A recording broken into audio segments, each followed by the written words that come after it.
Okay, and we're also recording. Cool, cool, cool, coolio, daddy-o. That is really quite fly, as the kids say. This might also be a recording exclusive here, and I'm hoping that this disk space lasts the entirety of the recording. This is going to be quite the feat. Oh, and we're live! Fan-tabby-tabby. We're actually about a minute ahead of where I said we'd be, so that's pretty good. Apparently we've already got 10 concurrent viewers for the Stream Repository podcast. Welcome, welcome, welcome, welcome. Welcome everyone. Welcome to the show. Welcome to the memorific meme show with the meme-tastic memes on the stream with the Stream Repository. How do you all do? I tip my hat to you, my lady, and all of that. Let's see, going to live chat. Hello, big brain meme. Hello, hello. So funny story. So the original, so I was coordinating with Odd Mimic, who is the original creator of my original avatar, because, you know, I figured he should have the honor of designing the headless meme. And I went in and did my own little tweaks and stuff myself, because I'm a very tactile sort of person. I like to go in and do my own things with my things, because you know, I'm very picky, very hard to please. You know, coffee's good. Coffee's very good. Helmetless meme is not real. Helmetless meme can't hurt you. You know, thing about the top of my head is I went in and did some additional adjustments with the top of the head, and it ended up looking like a little piggy bank. So it looks like you could just slot in a little quarter at the top of my head, and that was an accident. Still got to tweak that a little bit more. That, or it looks like it's a very large urethra. One of the two. Blinking meme is odd. Yeah, the blinks are something I'm experimenting with. I'm trying to just make it look a little bit more alive, a little bit less dead. You'll also notice that my avatar is breathing, which is something else that was really important for me. And, you know, initially the breathing animation was very like, like it looks like he was just out of breath. And I was just like, that's way too much breathing. So I dialed back the breathing a little bit. So now it's just this little subtle thing that you barely notice unless I point it out. I've got the raindrops going outside. I've got the fire going. I've got the lantern swaying. I just wanted to make you know, this is still not the final art, but I just wanted it to be a little bit more engaging. Whenever people do super chats, they have to insert the coins into Meme's head. True. True, true, true, true, true, true. The hot cocoa is steaming. Yes, yes it is. That's something I actually already had set up in the file, but I just I didn't have anything else set up, so I just went with the still image to begin with. The flickering, so the fire was a little bit of work because there are multiple layers to that fire. I couldn't just plop a single fire asset onto it. I needed to do multiples of that one. But also the more complicated part of that is the whatchamacallit, the fact that the light around the fire flickers. That's a completely separate effect that I had to work out. I had to do a few passes of that just to make sure that it looked okay. Because I didn't want it to be I didn't want it to just be this fire that wasn't having any effect on the background. Now, I'm not the best animator in the world, but I do know a thing or two about VFX, so I was able to kind of get it to work. And that's my morning coffee done for the day. The cup will now just be a prop, a steaming prop. So so a lot of my weekend was just spent putting this together, because I really wanted to just hit the ground running with you know, with this. Oh, blank face. I'm glad you mentioned you know, not being great at creating art but being good at coloring in art, because I am really good at, I am kind of the same.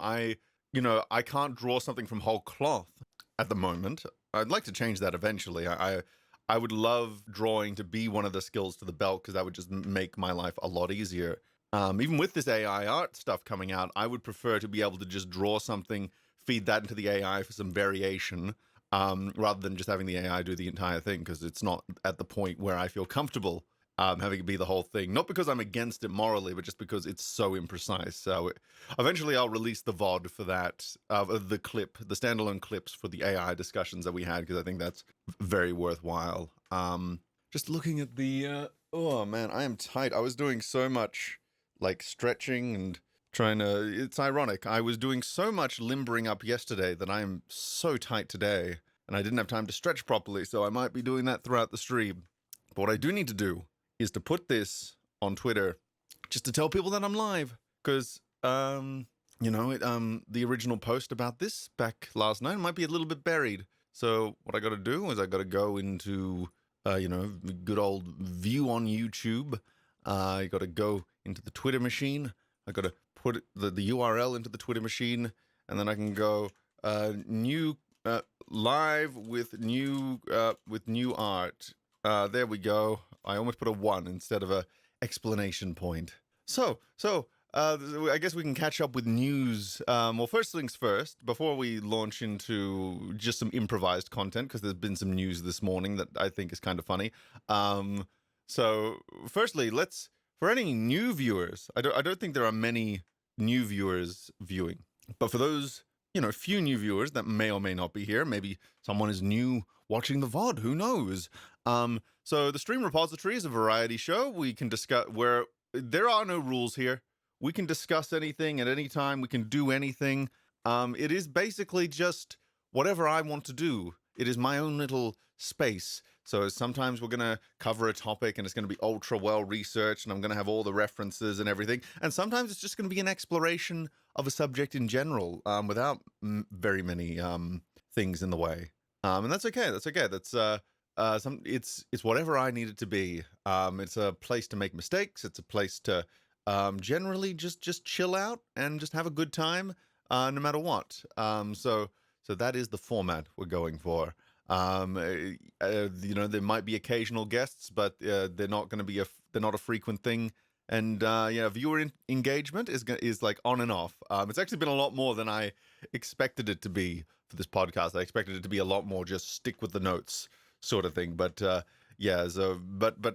viewer engagement is kind of like something I try to slot into very specific segments of the show, just so I can get my points across without constantly being derailed. Not that I don't love your messages. It's more just I need to say what I'm going to say, and then I can respond to what you guys said.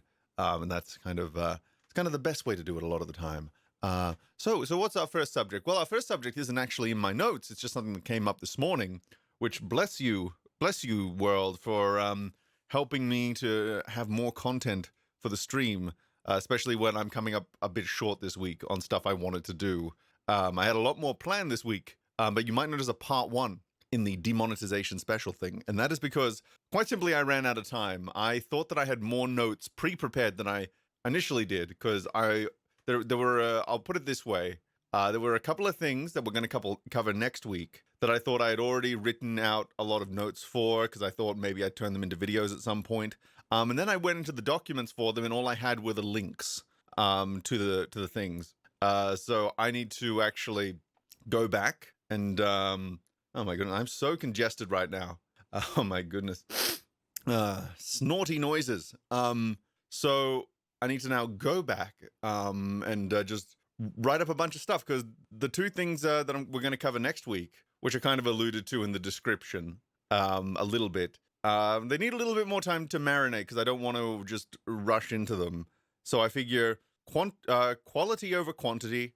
We're going to have many more episodes of the Stream Repository. There is no reason to rush this show. This show is all about just this show is a chill environment. So, and that means chill for you guys, chill for me.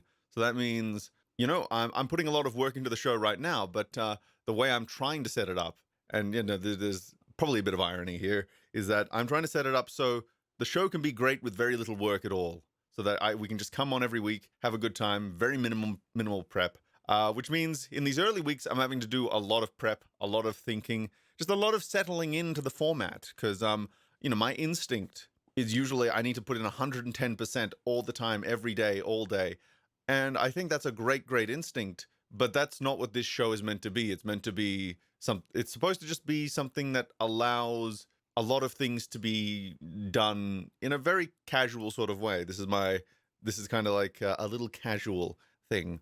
So right now I'm just training myself to be a bit more casual with this, and I'm getting better with it, because maybe a little bit too good in certain ways, because I didn't actually get around to writing the notes for this until late last night, because I just procrastinated the hell out of it.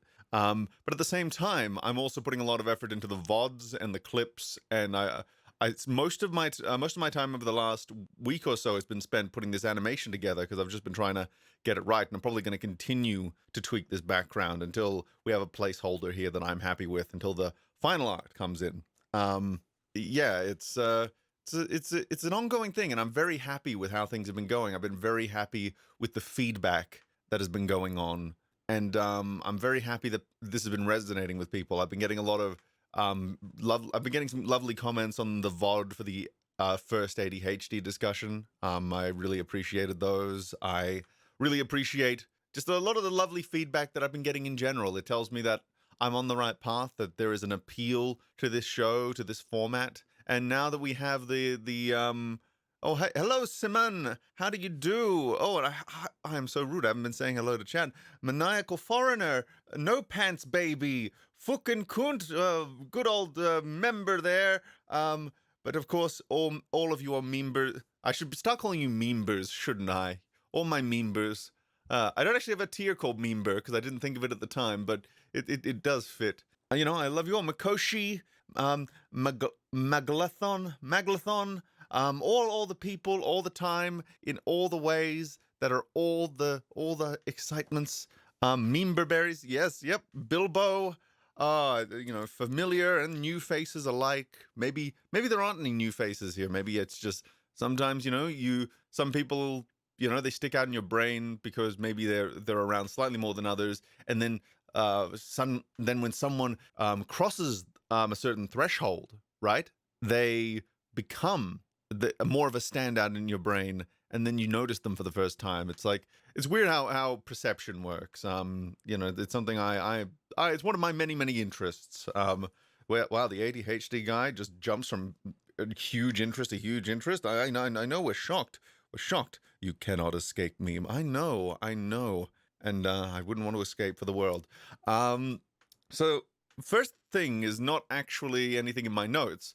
So James Gunn was announced for to be the CEO of DC Studios, which is going to be, I think, you know, their equivalent of Marvel Studios, which, you know, not a bad choice by any means. Like, his input was valuable for the MCU. No doubt it's going to be valuable for the DCEU. My main contention with that news is nothing to do with James Gunn himself. It's more, I'm scared of how so we have this issue, right, where the DCEU was kind of shot in both kneecaps with the first film and then brutally executed with the second film. Like, this was not a phase one Marvel sort of deal where you started with Iron Man, which, you know, kind of falls apart a little bit in the third act, but the characters are solid. It provides a nice, mostly even foundation for things to build upon. You got the Incredible Hulk, again, you know, not the perfect film, but, you know, nothing like horrendously broken about it. Thor, you know, there are things to, you know, there's not a whole lot to write home about, but there's a lot of good stuff in it. It gave us Loki. Chris Hemsworth is great as Thor. You know, you know, they did Asgard really well. Captain America, again, you know, not without its flaws. You know, none of the phase one is without, I don't think any of the MCU is without its flaws. But, you know, you've got this really fun, you know, period piece, this alternate history, World War II, that we get to explore, and this very sincere main character. It's all incredible found out. And also Iron Man 2's in there. So, you know, you got this really solid foundation, and then when you got Avengers, which to this date is still probably one of the best films in the MCU. Like, they just knocked that one out of the park. It was such a good film. There's a reason we keep going back to that one. It's just an example of fantastic writing. Like, the main criticisms you always find of that one is just, wait, how the fuck did Elon Musk get suspended? Doesn't he own Twitter? Anyway, welcome to the stream repository, everyone. So, you know, the MCU, they put their, you know, I won't say their absolute best foot forward, because you can always do better, I think. But as far as a foot to put forward, they put forward a pretty damn good foot. You know, phase two fumbled the ball a little bit, to be sure. But it still wasn't like in that completely, universe-breaking way, or at least the things that were broken weren't unfixable. They actually, beginning of Phase 3 actually was very admirable in a lot of the stuff they fixed. And then they fumbled the ball again towards the end, but, you know, what you gonna do? It's give and take with this sort of thing. The point is, the MCU was a bit of give and take as far as quality was concerned, but there was enough going for it that you could be excited for it. It's only now that things are in such a dire state that we're kind of like, oh god, is there really any point in being excited for the MCU anymore? But how many films did it take to get to that point? Like how long did it take to the point where like we're at they went through like 16 films where, yeah, there were bad ones in there, but at least, you know, I was still excited for the next Marvel project pretty consistently. I'm not excited anymore, but that was like a solid decade of, like, you know, being pretty on board with it. DC lost me from the first film and then sealed the deal with the second one, embarrassed itself further with the third, and then the fourth one, it was just this horrendous, and then we got the original cut of it, which made us realize we didn't know how good we had it. This is like everything that Marvel wasn't, in not a good way.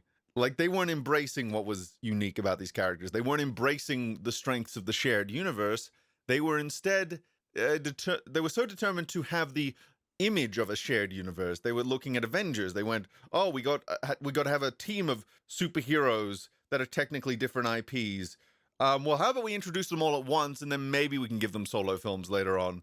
Oh, why don't we make Batman like 40, 50 years old, and like he's done all of his major stories already? Why don't we make Superman, why don't we do Death of Superman at the same time as The Dark Knight Returns in the second film, and have that be the first appearance of our Batman and Wonder Woman, and also barely give Superman any time in his second appearance, and also barely give Superman any character in his first appearance?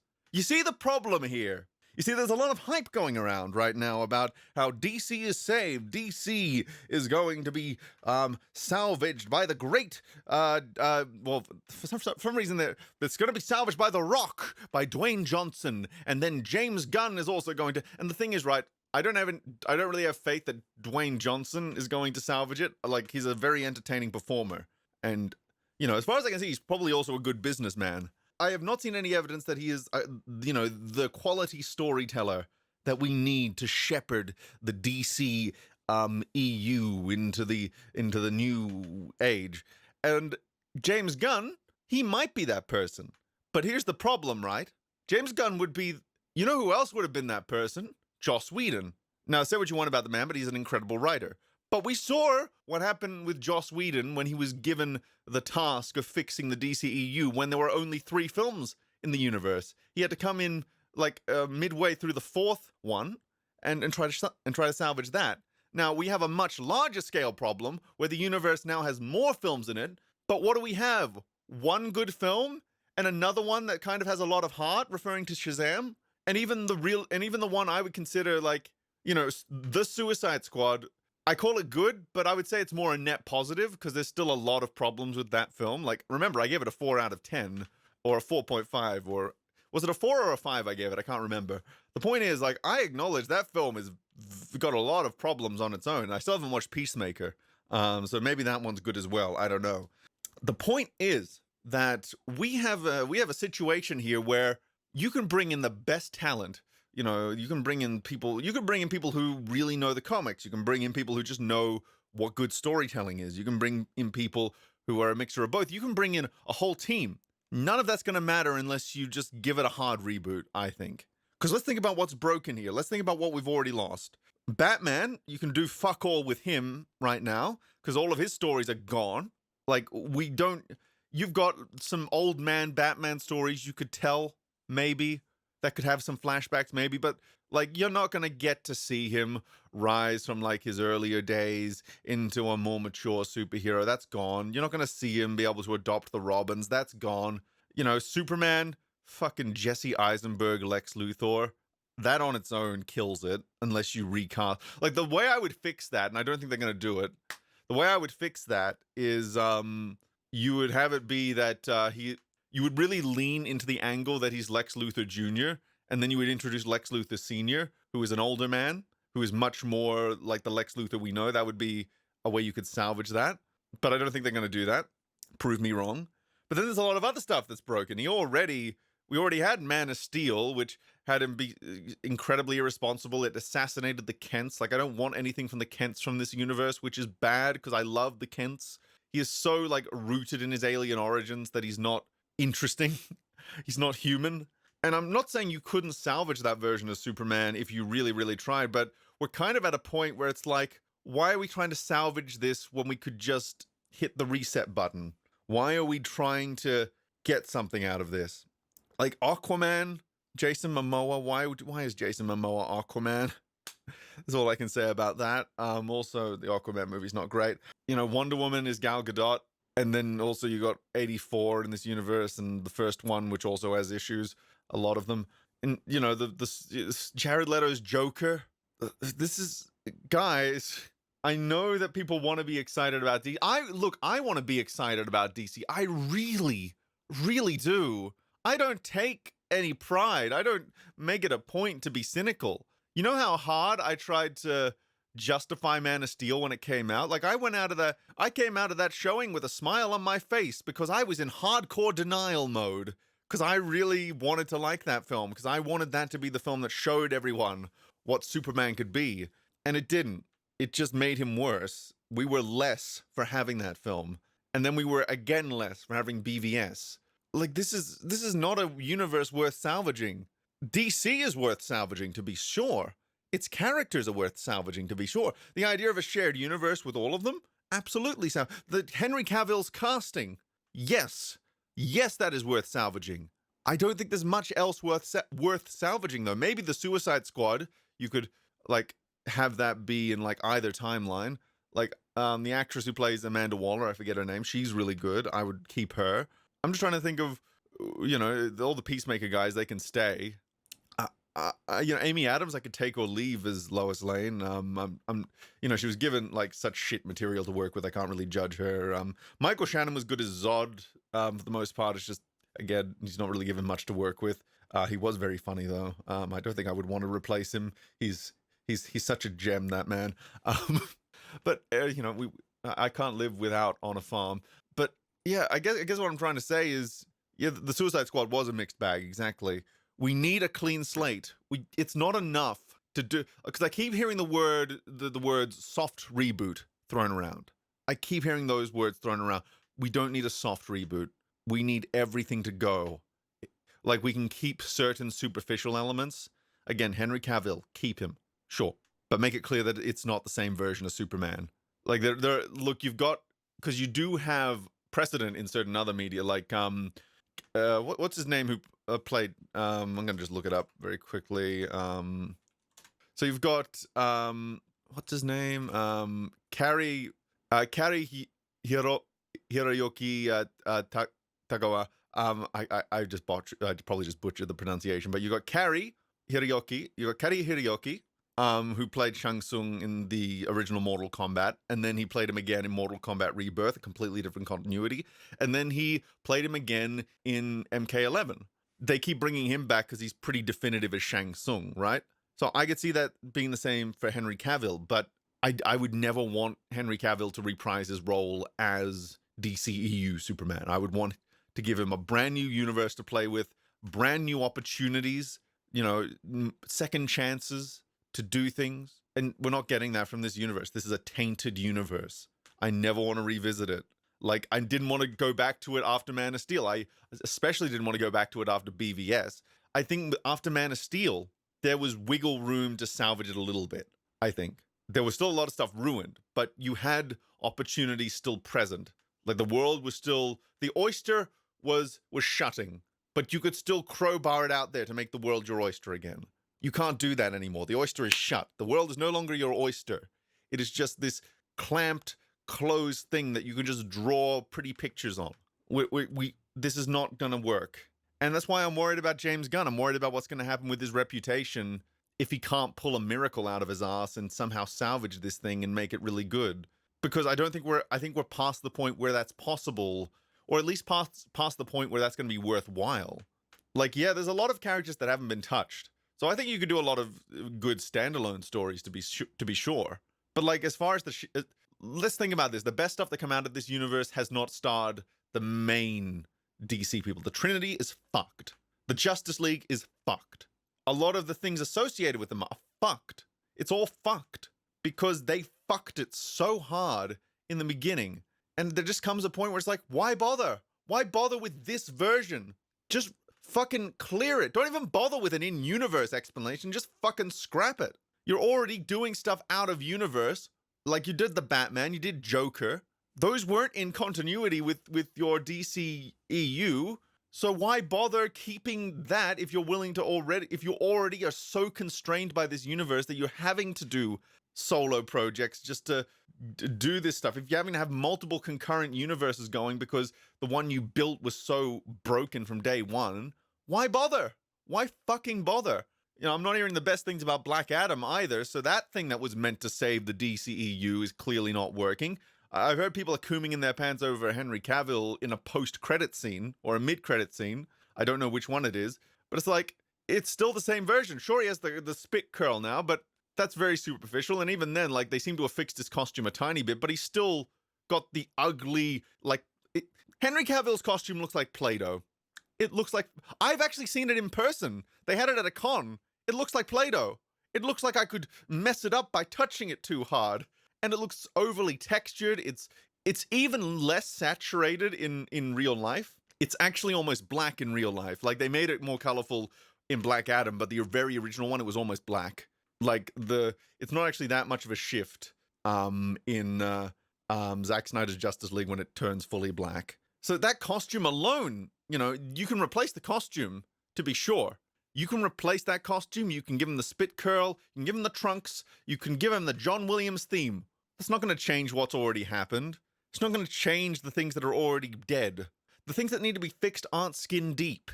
The things that need to be fixed are fundamental. They are at the root of where this entire universe has grown.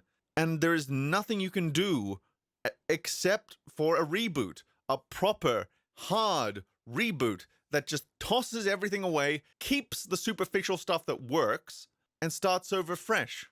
Once you do that, you might be in a good place. But until that point, and until you learn why the DCEU was just such a colossal failure, you know, sure, it makes money, but as far as its potential goes, it's fucked. Until they learn that lesson, nothing's going to change. Remember, they brought in some of the best writers in the industry to try and fix the Transformers films about 4 or 5 films in. Most of them quit after about a year because I think some of them were for unrelated reasons, but I get the feeling a lot of it was just due to creative differences, not being able to work within the universe that they were given. I get the feeling the same thing's going to happen with the DCEU. So that's the beginning here. Let's see what you guys have to say. Let's see. Henry Cavill deserves to be a good Superman. Exactly. He does not deserve the Superman that he's gotten to play. He deserves to have a Superman worthy of his talents. We need a hard flush. Exactly. Warner will not do a hard reboot. These companies are reluctant to admit fault. I have no doubt that they are never going to. They've sunk too much into this, and I think they're too prideful to do so. And if they were fans to begin with, we wouldn't be in this mess. I think the only way you're getting a hard reboot is if, well, here's the thing, right? There is new management over at Warner Brothers, but I don't think it's the new management is not like, they're willing to cancel all these projects, right? But I don't think it would indicate to me that they understand what's wrong if they were just willing to cancel the DCEU in general. If they were willing to just go, we're not giving up on the DC universe in general, but what we inherited was fucked. So we're not gonna bother with it. We are not gonna bother. So and you know, fair enough on that front. Fair enough. Good evening, Camille. How do you do? Let's see. They're afraid of offending Snydoids. Yeah, wasn't there that report saying that they really regretted letting Snyder have his cut because that just, you know, the Snyder people, the really crazy ones, you know, they're the kind of people who like, if you give an inch, they'll take a mile. Let's not forget that Michael Bay once wanted there to be no Autobots in his Transformers movies. He just wanted Decepticons. If he had gotten his way, that is all there would be. Evil robot aliens. I have no doubt. And didn't the studio specifically, didn't the studio not want them to talk as well? They didn't want talking robots. They just wanted engines for the action scenes, basically. Like that's really telling, isn't it? The main characters, they didn't want them to be characters. I've always, you know what, this is a bit of a tangent, a tiny bit. But you know what's funny? You know what was the most frustrating? This was all the way back in high school when I would talk about these films, because I think Transformers was like my first quote unquote red pill when it came to, you know, franchises I like not being above criticism. But you know what was the original, like, you know how with Man of Steel we have arguments like, oh, it was his first day, or oh, this is just what would realistically happen. You know, like just really garbage arguments for why these things are the way they are. Well, with fucking what is it? Not Michael, but well, with Transformers, right? I kept arguing, you know, back in high school, we need the Transformers as the main characters. We need the focus to be. We need the emotional core to be with them. I'm sick of them focusing on the humans so much. And everybody would turn around and say, "Meme, these films need the human element. You need to capture the human. We would never relate to these robots. Why would we make the robots?" And I wanted to tear my hair out because it's just like, I thought I was the autistic one, but you're taking the idea of the human element so fucking literally that you could never tell a story about fucking Superman with it. You could never tell a story about Rocket Rack. The Guardians of the Galaxy would be fucked because there's only one human in there. Toy Story would be fucked because those human beings aren't the main characters in those films. And it was the most frustrating thing in the world. Professor Geek's recent video where he says Henry Cavill will not and never be Superman. I would be very curious to hear what the hell his arguments were, because Henry Cavill is like a revelation as far as Superman is concerned. It's just he was given bullshit after bullshit after bullshit. And yeah, like the extent of the quote unquote human element in Guardians of the Galaxy is 0.5. We have a 0.5. We have a 50% human. That is, you have 50% Earth DNA, and that's your lot. Oh man, that's disappointing because Professor Geek has had good Superman takes in the past, so I have no clue why he would have that specific take. That's very, very disappointing. But you know, maybe there's at least a rationale there that I could understand, even if I disagree. Who is to know about these things? But anyway, like the fucking, I hate garbage arguments to defend garbage films. Because, like, I am not the kind of person who says that you should never defend a bad film, in the sense that if someone's making a crap argument against a bad film, you need to point that out as a crap argument, because that weakens your... Like, TLJ, right? How many crap arguments are there against TLJ in existence that make it look like all the critics of TLJ are just idiots who don't want women in their films or whatever? Like, how many people, you know, go, my SJW this, my heroes that... Oh, it's corrupting our collective mythology. Like very vague statements that don't really compute when it comes to, you know, how people consume media outside of the people who already agree with them. I wasn't necessarily on the fence with TLJ. I knew I didn't like it. Like, I came out of that film not really sure. I thought maybe I liked it, maybe I didn't. I was still processing it when I came out of the theater. On the drive home, it was pretty clear that I didn't like it. I wanted to like it, though. It had a lot of ideas that appealed to me. It's just I couldn't with the execution. But I was so distraught with the arguments being made with a lot of it. And then I found Mauler's content, and his videos were actually focusing on like the correct issues with that film. And that was like a little bit of a validating moment for me. But I can understand why some people think that the people who hate TLJ are just in X group, because a lot of arguments against TLJ, especially when it first came out, were just really bad. It was only when like people like Mauler came out that were not focusing on like the political side of it, that we finally got like the concrete arguments that hold up no matter what. So I think that you do need to fight against bad arguments against bad films, because that's going to strengthen your overall position of it being a bad film if you can fight against arguments that are crap against it. So in that regard, you know, there's the reverse. So if you really like a film, I think it's worth, you know, I think it's worth, you know, beating down the bad arguments to defend it as well. You know, that was a tangent there that wasn't really structured and kind of went places that didn't really have a definitive conclusion point. But the point is, I hate fucking garbage arguments to either defend a film or to slander a film. No matter if the film is good or bad, I hate the garbage arguments no matter what. If your argument is only going to appeal to people who already agree with you, and there's no potential for it to change someone's mind with someone going, "Oh, you might have a good point there," it's just not an argument worth making. Maybe rethink it. If you can't point to something definitive in the film's writing that directs it in a good or bad direction, maybe think about it a little bit more. The Land Before Time is an awful film because there are no humans in it. Where's the human element? I can't relate to these dinosaurs. Reboot needs to be in modern times with barking dinos. Could you imagine a reboot of The Land Before Time where all the dinosaurs don't talk and it's just humans? It would be like Dumbo, but Land Before Time. Oh, hi, Sexbots. How do you do? Do we actually have any mods in the chat today? That's, uh-oh. Uh-oh, do we have mods? Do we have mods today? This might be a bad, uh-oh. Uh-oh. Oh my god, I pulled up like the 3 dots. I clicked on the 3 dots next to this chat bot, which I do of course to put them in timeout. But then I also see that the very first option, the last option, which is the closer to the dots, is add a moderator. Could you imagine if I accidentally made the chat bot a moderator? Could you imagine that? That would be, what would happen? I always want to try it just to see what would happen, but I'm afraid that I would lose everything. So I'm just going to do this because it's oh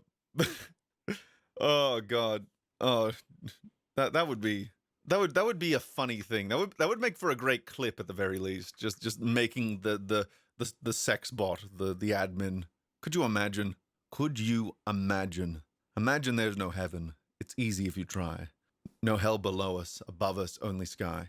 But yeah, like we've been talking for a little bit now. How about we launch into some notes?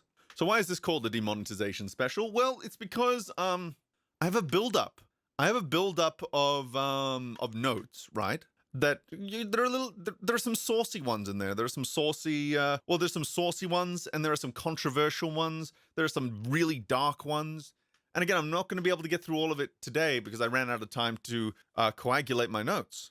But that doesn't mean we can't get through at least some of them, right? We can get through, 1 or 2 today, and then next week we can get through a couple more. It'll be a good time. Be a good time. Before that, though, so one of the things I've been doing is streamlining a little bit. This has been, again, you need to put in a lot of work at the beginning so that it is minimal work for the rest of the show's runtime, right? So I didn't really know how to do images correctly in OBS ahead of time, if that makes sense. So I just kind of dragged the image into OBS and hoped that would work. And oh my goodness, that's not meant to be on screen right now. What the hell? So I spoiled the surprise for everyone. Oh no, I'm sorry, everyone. So that was meant to be over here. So I've installed a new program that will allow me to just look at images in a slideshow manner without having to just create new scenes in OBS, which was a lot of time and effort. I just want to be able to quickly get things into a stream. And just quickly download the image and then be able to put it on screen like this, and then I can zoom in and out as needed, and it's a good time. I got something called Image Glass that allows me to do that. So I'm gonna hopefully have a less stressful time putting together these streams. So this is a meme that I think Odin sent me, or maybe it was either Odin or Skyhab. I'm actually gonna double check that, because I don't want to misattribute, because I want to make sure, people get credit if at all possible. So I'm just going to quickly, very quickly, just look this up. Oh yeah, it was Skyhab. Okay, so Skyhab, he made this meme. This was actually for the first meme repository. Hello, Cthulhu. I hope you're doing well. I'm doing quite well myself. I should have warmed up a little bit more ahead of time, but I just ran out of time. And I think this was in reference to the part of the stream where I was doing my best impression of a time traveler trying to explain the Flash movie to someone in 2006. I put a big emphasis on Snyder's films having a cult following. And so he sent me So he sent me this, and I thought it was really funny. Yeah, I really like this. I meant to show it last week, but last week was a bit of a wash as far as prep was concerned, so I just moved it to this week. But yeah, we got that out of the way. And also, just why the hell is this window capture here? Just want to delete that window capture. Okay, cool. So we're good. We're good. That's that out of the way. And thank you again, SkyHab, for sending that in. I really appreciate that. And how is everyone liking? You know, we've got a lot of people here now. How is everyone liking the new setup? It's still not finished yet. It's still going to be placeholder for quite a while. But how does everyone like the new placeholder? Is it better, worse than the last one? I'm curious. I'm curious to get some feedback on this, because sometimes, you know, I find receiving feedback is just as much a skill as giving it, because there's that instinct where where you either want to listen to everything that people say or you want to listen to nothing. So I try to put it in the middle, where I know how to filter out the good feedback from the bad. So I'm curious to hear what you guys have to say, if there's maybe some points that I'm missing. You look better but weird without the helmet, to be honest. Yeah, like it's very different, isn't it? The helmet, the helmetless look. And this is something I always planned I always planned for the helmetless look to be the stream repository look, because this is a more casual show. So why would I be wearing the helmet? It gets sweaty, and you know, I don't wear it everywhere. You know, I wear it when I go outside. I wear it when I go to work. It's my uniform. But now, you know, we're kind of just chilling out by the fire. So why would I keep my helmet on? I just want to let my scalp be free, you know? Fire seems a little fast. So funnily enough, the fire is actually probably at its original speed, or it's a little bit slowed down. So that's I just find that interesting that it seems fast. If that's the case, I can look into maybe slowing that down, see how it looks. That's something for me to at least think about, at the very least. You need a pipe and a smoking jacket to accent the fire, it seems. Yeah, like the body I have right now, the clothes I'm wearing, that's very placeholder. I basically just wanted to find... I just needed to find, like, a stock image of someone sitting by the computer in casual clothes. And I wanted something more like with a kind of robe sort of look. But, you know, you kind of have to pick and choose your battles with that one, especially when you're going for placeholder stuff. But yeah, I do agree. There's a lot of room to improve with the body there. That's very much a placeholder. I can fix your hands. You know, I would appreciate that, actually. If you want. Hopefully there's a clean enough image there for you to if you wanted to send me, like, just a fixed version of the hands on Discord or something. I can plonk them in. Yeah, you know, I do agree. There's the body really does need work, doesn't it? You know, I'm happy with it. I'm happy with it as a placeholder, but I very much have the podcast art pending thing there for a reason, because I don't want people to think this is the final look. Do you have a link for the stick image? For the stick image? The stick image? What do you mean by the stick image? Do you mean just the original image, or the stock image? You're probably trying to... I can probably dig that up for you. Sure. Just DM me and I'll get back to you. How about that? Anyway, so what do we have next? So the next thing I want to talk about gives me the perfect excuse to use this clip. Amazing. A booby trap that actually catches boobies. We're going to talk some Transformers now. We're going to talk some Transformers. Speaking of sex bots. Oh man, do you think that when they wrote that line into the show, they knew exactly what they were doing? Do you think that they knew what it would sound like, or do you think it was one of those things that they just, you know, the term booby was more associated with fool at the time? I don't know. The 1980s, man, that was a transition. Actually, 60s, 70s, 80s, those were all like really transitional decades, weren't they? So it's kind of difficult to tell what the exact values were at the time. How do I find the Discord? Are you in Mauler's Discord server? I should be there. I don't want to put my Discord details in the stream itself, because I don't want everyone being able to easily access them. But if you're in Mauler's Discord server, I should be there. At the end of that clip, you can see Astrotrain kind of flailing about in the last frame because it's a little flash frame that was for some reason included in the final clip that I couldn't be fucked to edit out. And then, that gets me to thinking, like, Astrotrain, like, he is a triple changing transformer. That means he has a robot mode and 2 vehicle modes. And I feel like they've sat on him. I feel like, in the sense that I feel like he is easily one of the coolest transformers. It's in his name, Astrotrain. He is a giant robot who transforms into both a train, a locomotive, and a space shuttle. You've got giant robots, trains, and outer space. Everything a growing boy needs. Why is he not more popular? Why? Like, that's everything, at least for me, and I feel like this was the case for quite a few kids. Like, what are some of the most common interests among kids and young boys especially? It's robots, it's trains, it's space, and he's got all of them. Why is he not more popular? Why is he so sidelined all the time? Like, this guy, he should be like the most marketable thing on planet Earth, Astrotrain. He's even got kind of like the Soundwave thing. He's got like this cool reverberating voice going, and yet again they've cucked him. Why have they cucked Astrotrain so hard?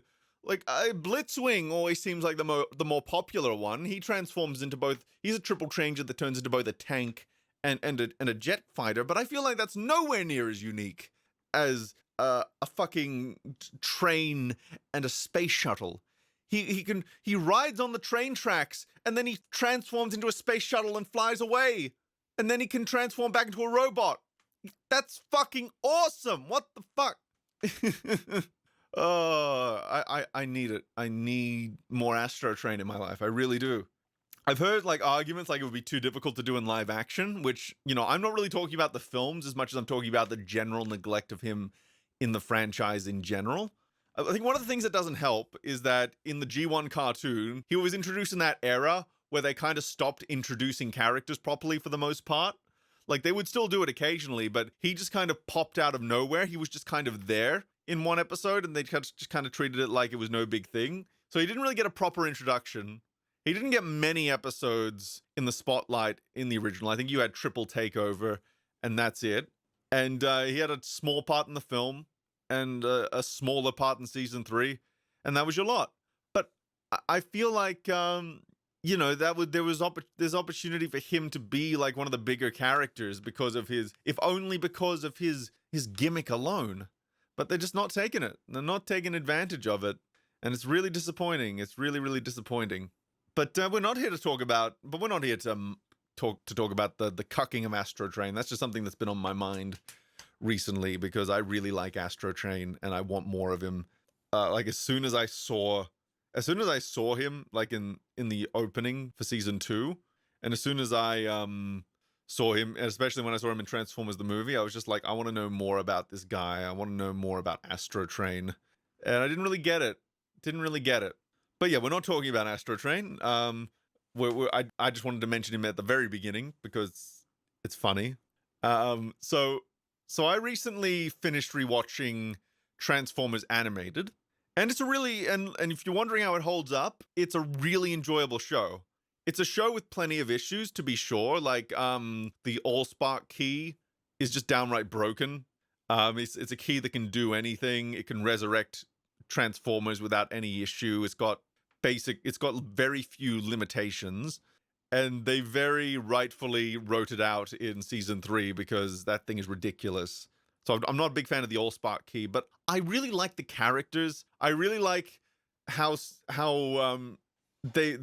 very clear that the creative team loved G1 and Beast Wars and all that, and they very clearly wanted to keep a lot of stuff from it, but give it like a fresh spin, give it like a better framing structure than the original shows. And so I really like it. I like the idea of the Autobots we're following being basically just a bunch of repair people that end up in over their heads. So they don't. There's something interesting about that show, right? Is that none of the Autobots outside of Bumblebee, who even then it's by technicality, none of them have guns, and not in the sense that an Autobot would never use a gun, and not in the sense that they weren't allowed to show guns, because the Decepticons have a lot of guns. But the reason they don't have guns is because these guys were space bridge repairmen, and they just happened to get thrust into the middle of this intergalactic conflict.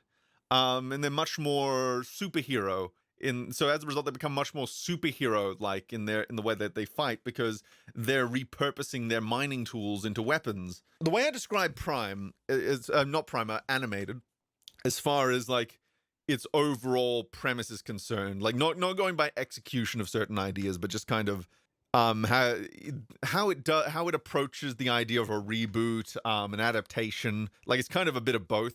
Is that it doesn't do it with cynicism. It doesn't do it with cynicism, but it also doesn't do it with rose-tinted spectacles. What it does is it takes all the stuff that is really popular, it takes all the stuff that people like. It just takes all the elements from all the previous, from G1, Beast Wars, fucking the Unicron trilogy, even the live action films, which were all the main properties at the time. It takes all the elements from all of those properties, and they reinterpret them in a way that is completely recognizable, but also in a way that is entirely unique. It's not trying to reinvent the wheel. It's just trying to give the wheel a better housing. And I think it really works for what it's trying to do. I think I have gripes with, again, stuff like the Allspark key, but I think that as far as how you should the philosophy behind how you should approach an adaptation or a reboot, I think animated is like one of the gold standards for it, because you can see how it took all the puzzle pieces from it's like they treated all the previous shows as puzzle pieces, and it's this show's job to put them all together in a coherent way. And I think that's my favorite way to adapt something, because it keeps everything that you like about it, but then it also makes it better, because it's trying to add more layers on top of it, if that makes sense. It's letting these elements breathe a little bit more. So Spider-Man PlayStation 4, I think, is another example. Spectacular Spider-Man and Spider-Man PlayStation 4, I think those are two examples of that sort of adaptation style in effect as well, because you can see, again, it's I guess you can call it puzzle piece adaptation, where it's not about reinventing the wheel. It's about taking that wheel and, I guess I already said it. The wheel still works, but you can always give it a better vehicle to go with, right? And I guess that's kind of what you're doing. It's just it's taking what was done before. It's going, like, let's just say, let's take the character of Starscream, for example. What do we have from Starscream in G1? We know he's treacherous. We know he's always at odds with Megatron. We know he dies. We know that he comes back as a ghost. We know that Beast Wars established that he had a mutant immortal spark to explain how the fuck a robot came back as a ghost. So what did they do in Transformers Animated? Well, first episode, they establish him as, plotting behind Megatron's back. We establish him sabotaging Megatron. Then when Megatron comes back, he kills Starscream almost immediately for his treachery, which is something that should have happened in G1 well before it did. So that makes sense. And then they use the whole Allspark fragment thing to bring him back to life, and go with and kind of do the Starscream's ghost storyline in a more coherent way, the whole immortal spark thing in a more coherent way, while also at the same time giving him a definitive weak spot that he can eventually be killed by. The Allspark fragment thing has its own problems, but that's just kind of an example of how they took all the ideas from the past iterations, and then they didn't try to reinvent it. They just gave it a different framing structure that makes it unique, but also kind of fun in its own right. And there's and you can make the argument of what was done better. So that's my favorite kind of adaptation, I think. The kind of thing that is reverent, but not to the point of lunacy. It is not trying to just be a one-for-one. It's not trying to be one-for-one with what came before, but it's not trying to be like, oh, we are better than the ideas sort of thing. It's saying, no, let's take these ideas and let's figure out, how do we do them straight? How do we do them? How can we expand upon them?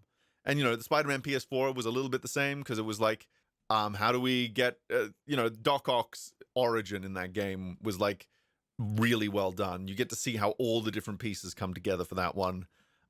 Spectacular Spider-Man.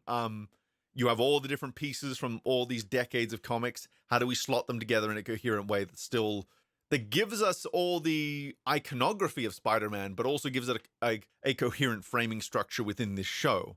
And I think that really worked. They took the Venom, for example. They took the best parts of the mainstream and Ultimate universes and fused them into one. And that was very satisfying to see. There's still ways that show could have improved, to be sure. But I think they did a really good job with what they did. And again, that's the kind of philosophy and attitude I want to see taken with adaptations. Wow, that was a tangent and a half. But why was I bringing up Transformers Animated? Well, I was halfway through my second watch through, and then when I had to pause, as you do. Sometimes we need to pause. Sometimes, we need to do things that are outside of our control. And that's okay. That's okay. We need to, sometimes we just need to do what we're going to do. And, oh my goodness. So I'm just looking at it right now. So I so I paused, but I still had I was splitting my screen real estate, right? I had I had 1/4 of the screen was Transformers Animated, the other quarter was something else, and the other half was another thing. So I was focusing on the other thing while I still had Transformers in the corner of my eye. And it took me a second. My brain was not accepting visual stimuli that well that day. So it took me a little while to process what exactly I had paused on. But once I realized what I had paused on, I just could not screenshot it. Ooh, that's not what I wanted. So I paused on this. So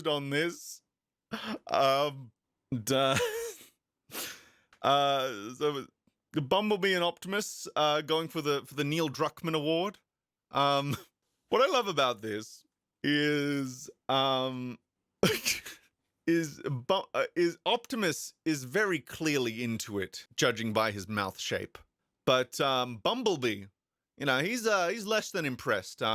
He expected more from his leader, Optimus Prime. He expected a little bit more, and he's quite frankly a little bit bored with his how shall we say, pitiful piston pumps. So that was funny. That was a very funny thing to stumble upon. Just fucking look at that face. Look at that. Doesn't it say it all?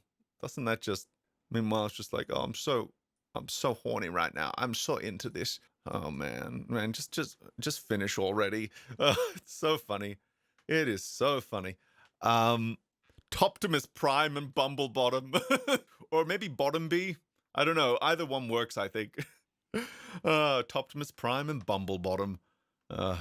So good. So good. Being a grunt sucks. Oh, yeah. Well, the great thing about animated is that they're all grunts. They are all grunts. It's just some are more grunts than others. There we go. Just adjusting something very quickly. There we go. Okay. So, we got that. But now we're going to look at something... Well, speaking of porn, right? There was a senator or someone in politics. Point is, someone's running for office. And so I think it might be like a position in New York, either representing New York as a state or running for mayor of New York. I don't actually know. I haven't. I have not double checked what position this person is running for.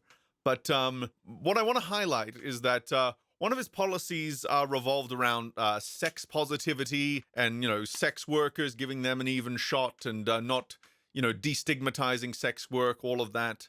We're not going to get into, the actual policy itself. I just need to highlight what his policies are in order for this next bit to make sense. It is important to know the broad strokes of what he's proposing to contextualize what happened next.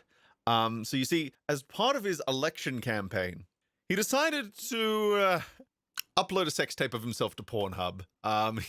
He usually a sex tape is something that leaks, something that comes out because someone else had acquired it. Not this man. as part of his electoral campaign, he decided to promote his sex-positive sex worker policy. This man, this person, this Chadley man, was going to upload his own sex tape to Pornhub. So there is nothing wrong with that. There is nothing wrong with that. There is only porn, and it is good. So naturally, I had a little squeezy squeeze at this video out of sheer morbid curiosity.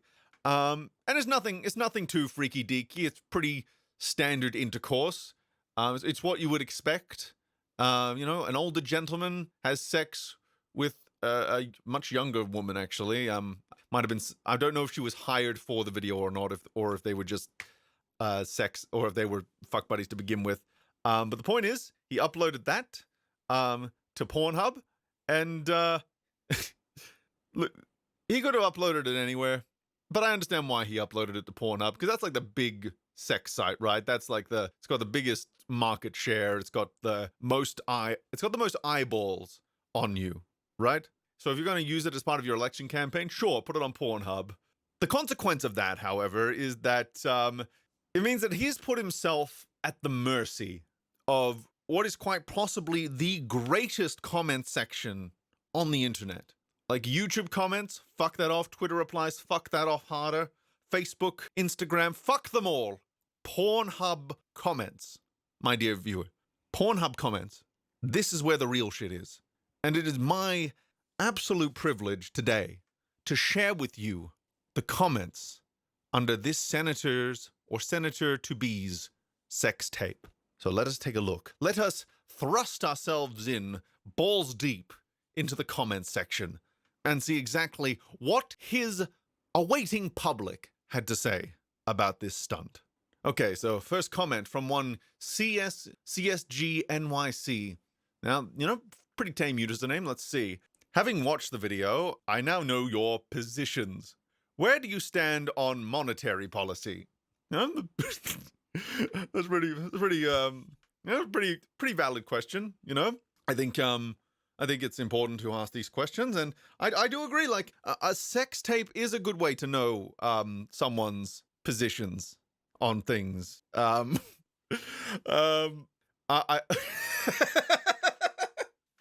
I haven't read these in a while, so a lot of this is new to me. So we have Hugh Coxman. I think there's a missed opportunity there for it to be huge cocked man, or huge jacked man, or something similar. But you know, still got a laugh out of me. Still got a laugh. And so this one goes, finally, watching the news finally paid off. And I agree. Watching the news did pay off because, well, I didn't watch the news, but I did see an article come up, and that's what drew my attention. So same concept, really. So we got Timosis, and I'm keeping the usernames here because you'll see. Timosis, news story brought y'all here too. Again, you know, that's it's a trend. You know, this is I love that they bond in the Pornhub comment section. You would think it would be a bunch of awkward people, but no, there's an entire community on Pornhub. And Pornhub isn't just straight porn anymore. There are porn reviews on Pornhub now. Because, you know, if you want to upload that to YouTube, you have to censor the fuck out of it. But you can then upload it to Pornhub completely uncensored and get away with it. It's great. Like, there are other utilities for Pornhub outside of just straight porn, because you got the straight porn and then you got reviews of pornographic films there, which can be presented uncensored. It's truly an amazing world we live in, I think. And then we got a couple here. So we got TTB man. I don't know what that acronym stands for, but I assume it's something hilarious. Man, I was hoping for more action. The camera angles suck and no money shot. Come on, man, if you want to run for Congress, learn how to fuck one person before you try to fuck millions. You know, and I agree. You know, it's got to start small. You know, and then you work your way up. Jacking Off Now, 5002, writes, we appreciate the attempt, though. So that's in response. And then Bruce City 2010, after a series of laughing emojis, goes, he lost my vote with this one. And it's just like, yeah, you know, there's some very scathing reviews of his performance there. I guess the lesson here might just be that if you're going to use a sex tape to promote your election campaign, you better put your best foot long forward as far as how this sex tape is presented. I mean, you've got the money for the election campaign. You can probably hire like a decent crew to shoot this thing. You don't need to go amateur with it. But maybe these are just the initial comments. Maybe there'll be some more favorable ones in here. I'm curious to see the whole spectrum of comments on this on this piece of art. I think lazy as fuck. No surprise coming from a demo rat. No motion in the ocean with a stumpy little dick. And that's from Silo Johnson 72. Nice. And then we also have Ghost Kig, who also said he's actually running as an indie penis. See, you got demo rat, which is kind of a clever pun, and then you got indie penis. I'm going to critique you, Ghost Kig. I'm disappointed in you. I am very disappointed. Extremely disappointed. But I do like no motion in the ocean with a stumpy little dick. That is a very that gets a good chuckle out of me. That is a I like that. I like that a lot. I really like that. And it's true. Because I have watched it, and he mainly just lies on his back while the woman does all the work, which I guess, I think that is sex positive in its own right. But I think it's if we want to promote a standard of equality and just show that you are made of sterner stuff, I think we do need to. I do think you need to show a little bit more of you doing some stuff, right? He needs to be a little bit more engaged with the activity rather than just sitting there letting the woman do all the work. That's that might even send a mixed message in its own way. It might even, let's see, even independent would have been better. Yeah, I think so. God damn. I knew it was coming, and still. Chunky White Cock said, oh God, no, get that off stream right now. Ignore that photo. Get that right off stream right now. This is going right into private. This broadcast is going right into the private, I think, right after the stream. Well, this is the demonetization special. So here's what we're going to do. We're going to do this. No, don't resize. What we're going to do is we're going to do this, right? And then we're going to slowly go up. We're going to slowly go up. What for white chunky cock? White chunky cock. I meant to blur that. I meant to black that out. I knew that I had to black that out. And I didn't. Because I forgot completely about it until I saw it right now. So what we're going to do is we're going to put our best foot forward here. We're going to do this. So there's no chance that it gets on screen. And then we're going to do the slow reveal of the comment. Just to make sure. And now I am going to have to do more work in the editing bay than I normally would. Okay, so here we go. So from one white chunky cock, wrong blocked. God damn it. Not voting for anyone who fucks like this. I agree, white chunky cock. I think that this should be standard practice for politicians. Let's just think about this, right? If a politician can't get their partner off, what chance do they have for the American people? If you can't please your partner, what chance do you have for pleasing the public? That is my question. I mean, why not censor it real quick? Well, you see, that would take too much time, and I don't want to, we have so much momentum going here. What I am going to do, right, is switch back to this, and I'm going to make sure that the next one is fine, and then I'm going to switch back like so, just so we know. And I think this is a good stopgap. Anyway, actually, you know what I can do? We're going to want to put this here. Whenever something bad comes up, we can just use that as the cover-up. How about that? There we go. I think we solved the mystery. Oh, yes, the suave men are out. And very fitting, too, because there is nothing but suave people on Pornhub. Let's be clear about this. So, from Wank Zeros, which, just quality username.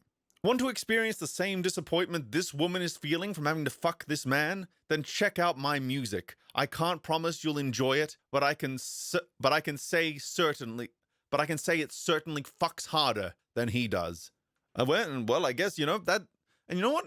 I don't feel bad shilling this man. I don't know if I would click that link or not. To tell you the truth, I would give fair warning against that. So, I don't know if I would go to that link, to tell you the truth. I'm going to give you fair warning. I don't know if that links to something legit, But, you know, the advertising here, I think it's quality. I think we have quality advertisement for his product, and I appreciate it a lot. So I'm just going to, what happens if I switch to studio mode? I guess, okay, so that doesn't really, I don't really know how to use studio mode. I will figure that out at some other date, because I'm figuring if I can preview the next thing ahead of time, that might actually, you know, open up some possibilities, but we'll see. Okay, no cock in this next one, so I can safely do this. I'm going to move this down anyway, because, you know, it's important. So from Green Snake Moan, which again, I love these usernames. I just love, you know, Green Snake Moan. I love it. I absolutely love it. So what you're saying is you're going to be on your back most of your term and make the woman do almost all of the work. So basically, like every other guy in Congress, you'll fit right in. And, you know, very honest feedback, but also it's kind of a backhanded encouragement saying, you know, this video here, this pornographic video that you have uploaded, it has given me faith that you, my friend, are going to fit in just fine with the rest of the politicians in the U.S. Congress for better. So I guess this guy is running for Congress. Maybe this is just, maybe this guy doesn't, but then again, the source here is, dude, trust me. So gonna have to double check if he is running for Congress or if it's for another position of office. We shall see. So Titty Fritz said, how am I supposed to vote if I'm too busy jacking off? And that's kind of the thing, right? Because we've had like criticism of this video, to be sure. But then there's the other side of the tracks, which is the people who love this video and are just so busy, you know, getting one with themselves, let's just say, just, you know, feeling like they are that woman or even that man, who knows? And you're just being with this senator. Like, the people who love this video, you know, the core audience that this is meant to appeal to, they might not make it to the booth because they might become addicted to just looping this. They're going to jack off to the point where their cum turns to dust. It's a tragic story, I think. And I think this really highlights the core issue with promoting your election campaign with such a method. Wago 22, I won't vote for you because you got a little dick. The thing is, I don't remember him showing his dick, which I guess could mean that it's small by implication, but some comments later on do seem to indicate that he did not show his dick. But I guess we'll see, right? I mean, I'm not going to go through it on stream just to see, but, you know, I'm getting mixed messages as to whether or not, because I didn't watch the whole thing. I kind of just skimmed through it to just see what it was about. Because, you know, I felt like I needed full context for this. You know, I do my due diligence for you guys. I don't take half measures with this show. I watch things for this show, for you guys. I do it so you don't have to. So let's get this next one up. Here we go. And this one is, yeah, I'm going to just move Mr. Swabman out because this person is clearly, you know, they're a verified user. They've gone through the effort to put their profile picture there. And they might even be a pornographic maker of their own. So why would I deny them this free advertisement? Miss Pluto Mutt. Tiny weenies are cute. So he does have a tiny weenie. So does that mean so did he show his cock? I guess he did, right? According to these. Because there's two now. We have two confirmations that he did in fact show his cock. Which, if he does have a tiny weenie, again, bold move. Like, it was already bold, putting it on the internet, putting it as part of your campaign, making it part of your election efforts. But now, if you have a tiny dick, that's even more bold, I feel, like, because it's not a flex at that point. It is a true show of solidarity. You know, this sex tape is giving me a lot to think about. Connoisseurs of the pornographic medium. Yeah, exactly. It is a flex of the spirit. Exactly. So, you know, I should have double checked if there was a dick there before pressing next. There wasn't, but I feel like I should have ahead of time. So we've got Dan. So we've got Dan here, and Dan 72. Sorry, I don't want to misrepresent. I was expecting so much more. Probably too scared to show his dick. This is him basically paying a prostitute and fucking her in the most vanilla way. No vote from me. You see, I'm getting mixed messages here. Does he show his dick at any point? Or does he not? because Dan Danny, how could I not trust someone called Dan Dan? But then again, the person before us, the person just before, that was a verified blue, that was a blue checkmark Pornhub user. They have been verified by Pornhub themselves as the legitest of legit. And they had a profile picture and everything. In fact, Chunky White Cock also had a blue checkmark. So I don't know. Who do I trust here? Because Dan, I don't feel like I can mistrust someone with that username. But the other two, they had the check marks, and Chunky White Cock especially. I feel like he should be the authority on this. Because if anyone knows anything about fucking, knows anything about dick, it should be Chunky White Cock. But sometimes we just don't know. We just don't know with this stuff sometimes. We just don't know. So from Cocky Cuss, we have some shoot themselves in the foot. This guy lit himself on fire, then shot into the Grand Canyon. I highlighted this one, not because the comment was anything really to write home about, but my God, what a username. Cocky Cuss. Cocky Cuss. Someone needs to steal that. I love it so much. Cocky Cuss. That should be like, when the Roman Empire does eventually return, which, any day now, checks watch, Coccicus, I feel like, should be, that should be the next Roman emperor, Emperor Coccicus of Rome. That's gonna be fun, I think. I mean, we now have multiple clips of you saying the phrase "chunky white cock." Yes, we do. Yes, we do. And I'm so grateful I've been given this opportunity. I feel like so few people are given such a privilege, but, I am not most. And then we have Givenchy Motto, or Givenchy _Motto, who says, he has my vote. And, I think this is just a solid show of solidarity. Just a solid, like, you know what, man? I've seen you fuck, and I think I know that I want you to represent me to the rest of the American people. I trust you. 'Cause I don't trust the other guy. I don't know how they fuck. I know how you fuck, though. And, maybe it wasn't the best. Maybe your style could use a bit of work. Maybe you could have afforded to show your dick a little bit more. But at least I know. At least I know how you fuck. What can I say about these other people, I can't say I know how they fuck. How can you know someone truly unless you know how they make love? And that, my friend, is a true American hero. I need to be careful. Boring, not sexy. Still glad I watched. And this guy, I think this guy or girl, we don't know. But this person, I think there's something valuable to be learned from here, because they did not like this video, but they found value in having viewed it, because every experience informs the larger human experience, I think. And this person, although they did not enjoy watching the video, they are more for having watched it. They are more for having experienced this sex tape. And I think this is the take-home message here. We are opening ourselves up to new experiences. He got to get his stroke game up, lol. The comment says it all, really. Like, I don't think I could add much. He got to get his stroke game up, lol. I think that sums it up, really. He's got to get his stroke game on, lol. And now we have 3 comments here. Fortunately, none of them have profile pictures. So we have the D-Don, which I'm going to assume is the actual Don's Pornhub account. So, Don bless. Who said, "Why would you release this? You literally have a small dick. Not a good look." So did he show his dick or did he not? Well, I think I have to now default to the Don as the authority, for obvious reasons. I feel like if anyone would know, it would be the Don. Sage advice, as always. Husky Cummer then replies, "It's thick." So we have a dick, right, that is small, short in length, but wide, girthy in thickness.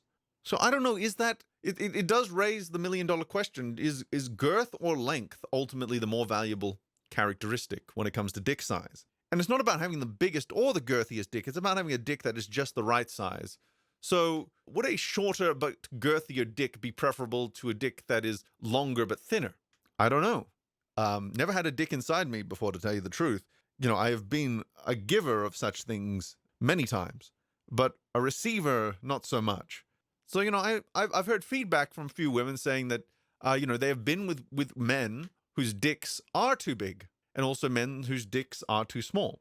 So you gotta have a balance. But I want to know, what is that equilibrium? What defines the perfectly sized? This is something I wonder very, very, very much. Very, very much. Good name for a band. You're welcome to take it. Mushroom Copdingus. Yeah, that would be a good band name. And then we got Wetworks Porn, which, man, this is like a triple threat. This is like a triple threat of great porn names. Which is what's your national porno? Daddy Long Dick? Fantastic. Absolutely fantastic. Daddy Long Dick. That's also a band name, I feel. I feel like it would need some specific theming around spiders and dicks. Maybe the logo would be like a spider with dicks for legs. But yeah, I approve. I approve. Daddy Long Dicks. Daddy Long Dick. Daddy Long Dick. And then we've got Pluto Mud again, coming in from the rear. You're really hot, but I do not live in New York, lol. Peace and love to old, bold, horny motherfuckers. Heart. And, you know, just, again, another just solid show of solidarity.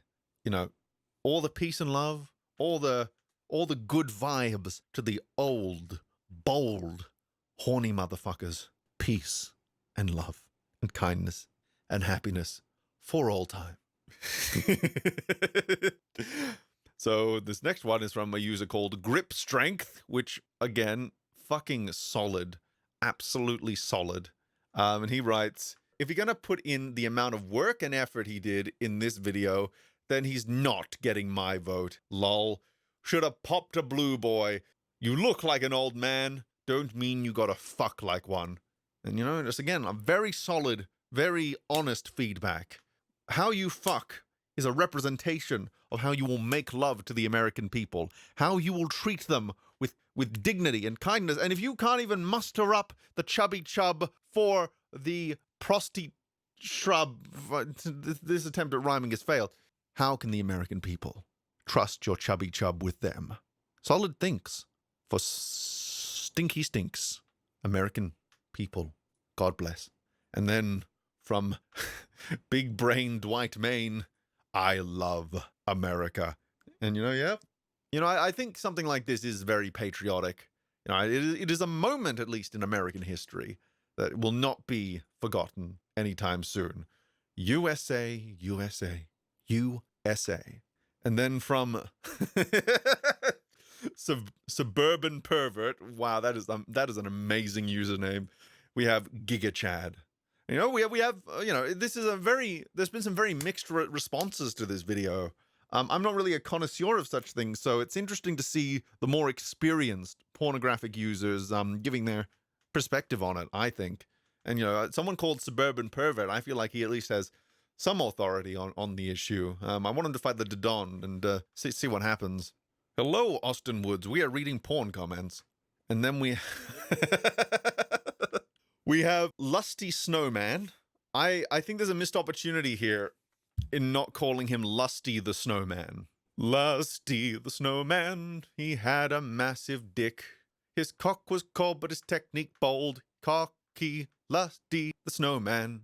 There we go. Someone remix that into something amazing, make millions of dollars, and then send them to me. I had an account for years to save faves, but my first comment is here on a piece of potential history. Gotta respect a politician that walks the walk, or fucks the fuck in this case. God bless America. And you know what? He's right. God bless America. And let us take a moment of silence in this potential moment in American history. This monumental turning point for the American people. Let us appreciate this moment. Let us not let the moment drift without acknowledgement.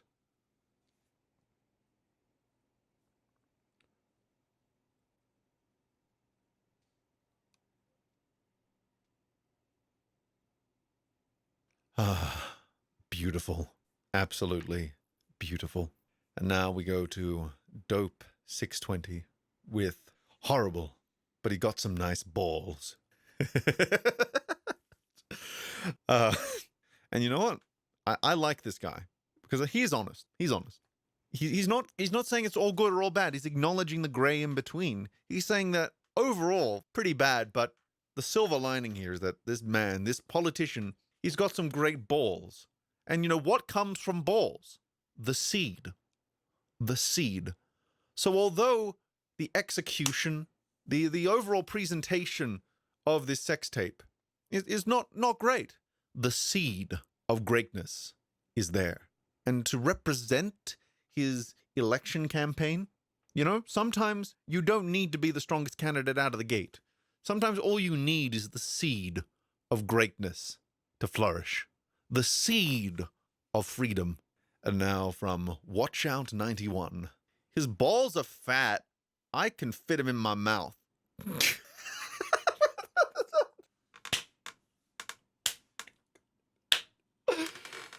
Oh, God. Okay. His balls are fat. I can fit him in my mouth. You know, the sample size grows for whether or not this man has nice balls, whether or not this man has appealing balls. You know, we have I feel like this is a 1-2 punch, right? This is, we have the seed of greatness, and now the seed is starting to flourish into something you can fit in your mouth. You know, I think that's, gives you a lot to chew on, I think. From Ian Butt, 44. Always wanted to jerk off to a congressman having sex. And you know, I'm glad this person finally got their wish. I'm so happy that their very specific fetish has finally been realized. I think I wish this man nothing but the best, really, because I feel like this has been a turning point in his life, or maybe her life. Maybe they're using jerk off in maybe a more gender neutral way. You know, this is the 21st century, man. From Iron Dick 62. How can you not vote for the guy that gets the most pussy? And that's true. For you see, this is not only a flex of sex positivity, a spirit flex. This is also a flex to show that objectively he is getting the most provable amount of pussy. Is anyone else uploading their sex tapes to the web? No. So by default, he is winning. Because again, you know, it's not about necessarily being the best. Sometimes it's about being the default, being the only one in the race. Because you can't lose at that point, right? He planted his seeds of freedom. He stripped it all down. He goes deep into the subject. He clapped down. He was 1/4 foot ahead of the race. Exactly. Exactly. So from the liberal, we have, or maybe it's Xyliberal, I don't know. This video is boring, but I support your policy.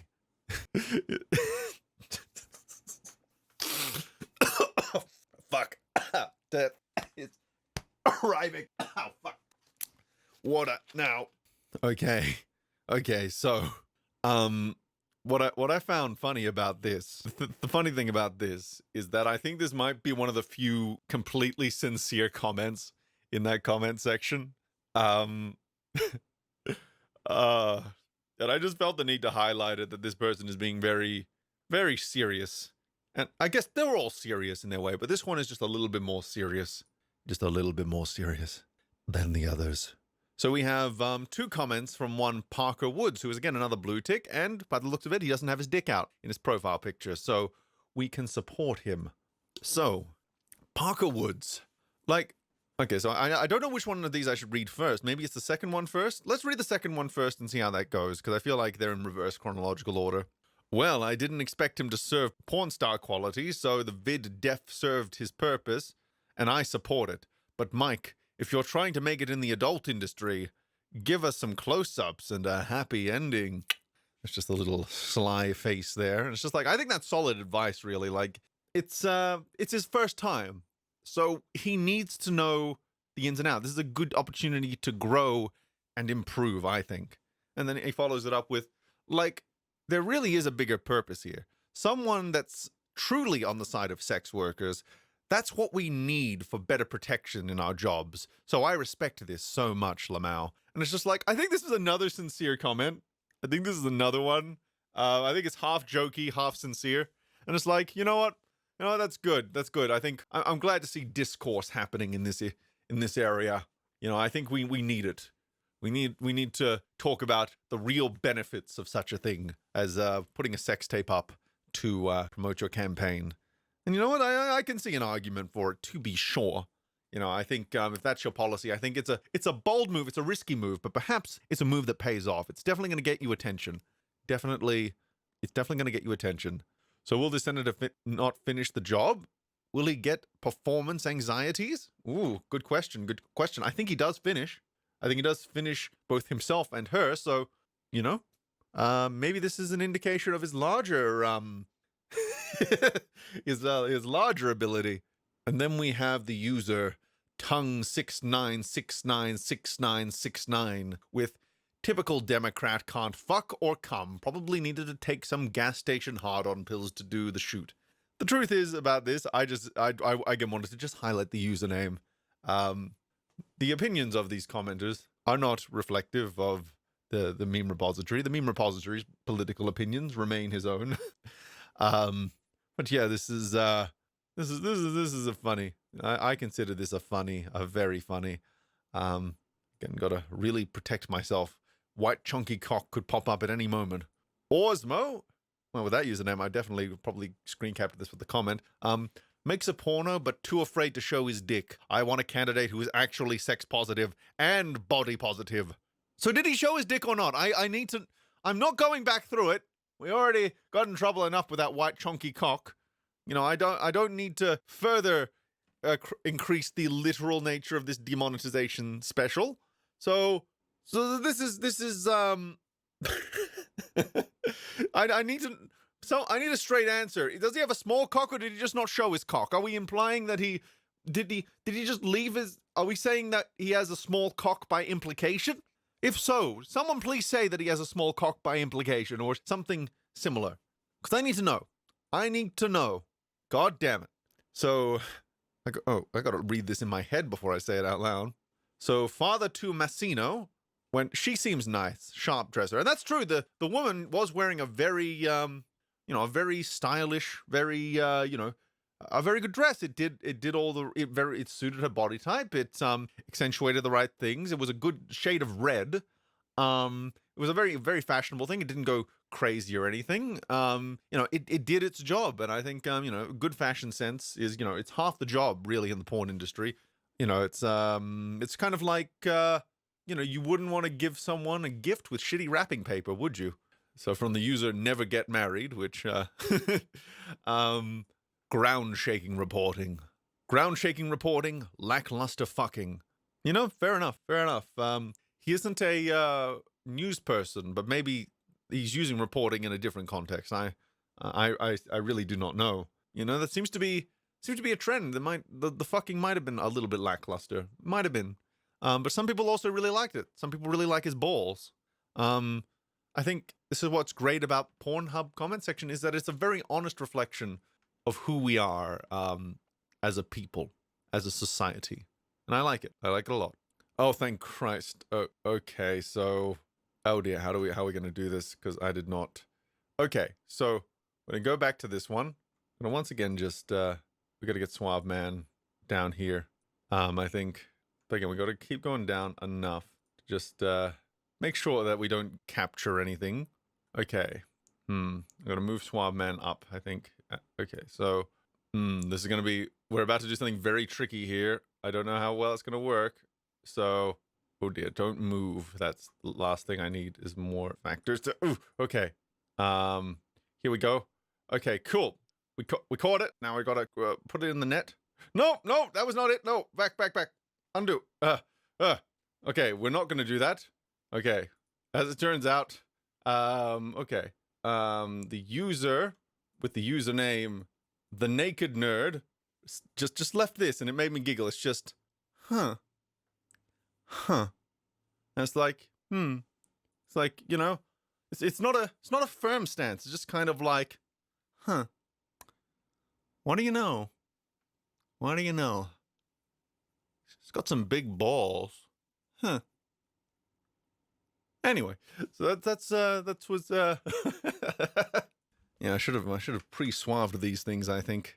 But yeah, that one just made me giggle. It was just like the just you can just imagine them with the clipboard, just going like, oh, yeah, that's Doesn't really move much, does he? I mean, I guess his policy might be okay.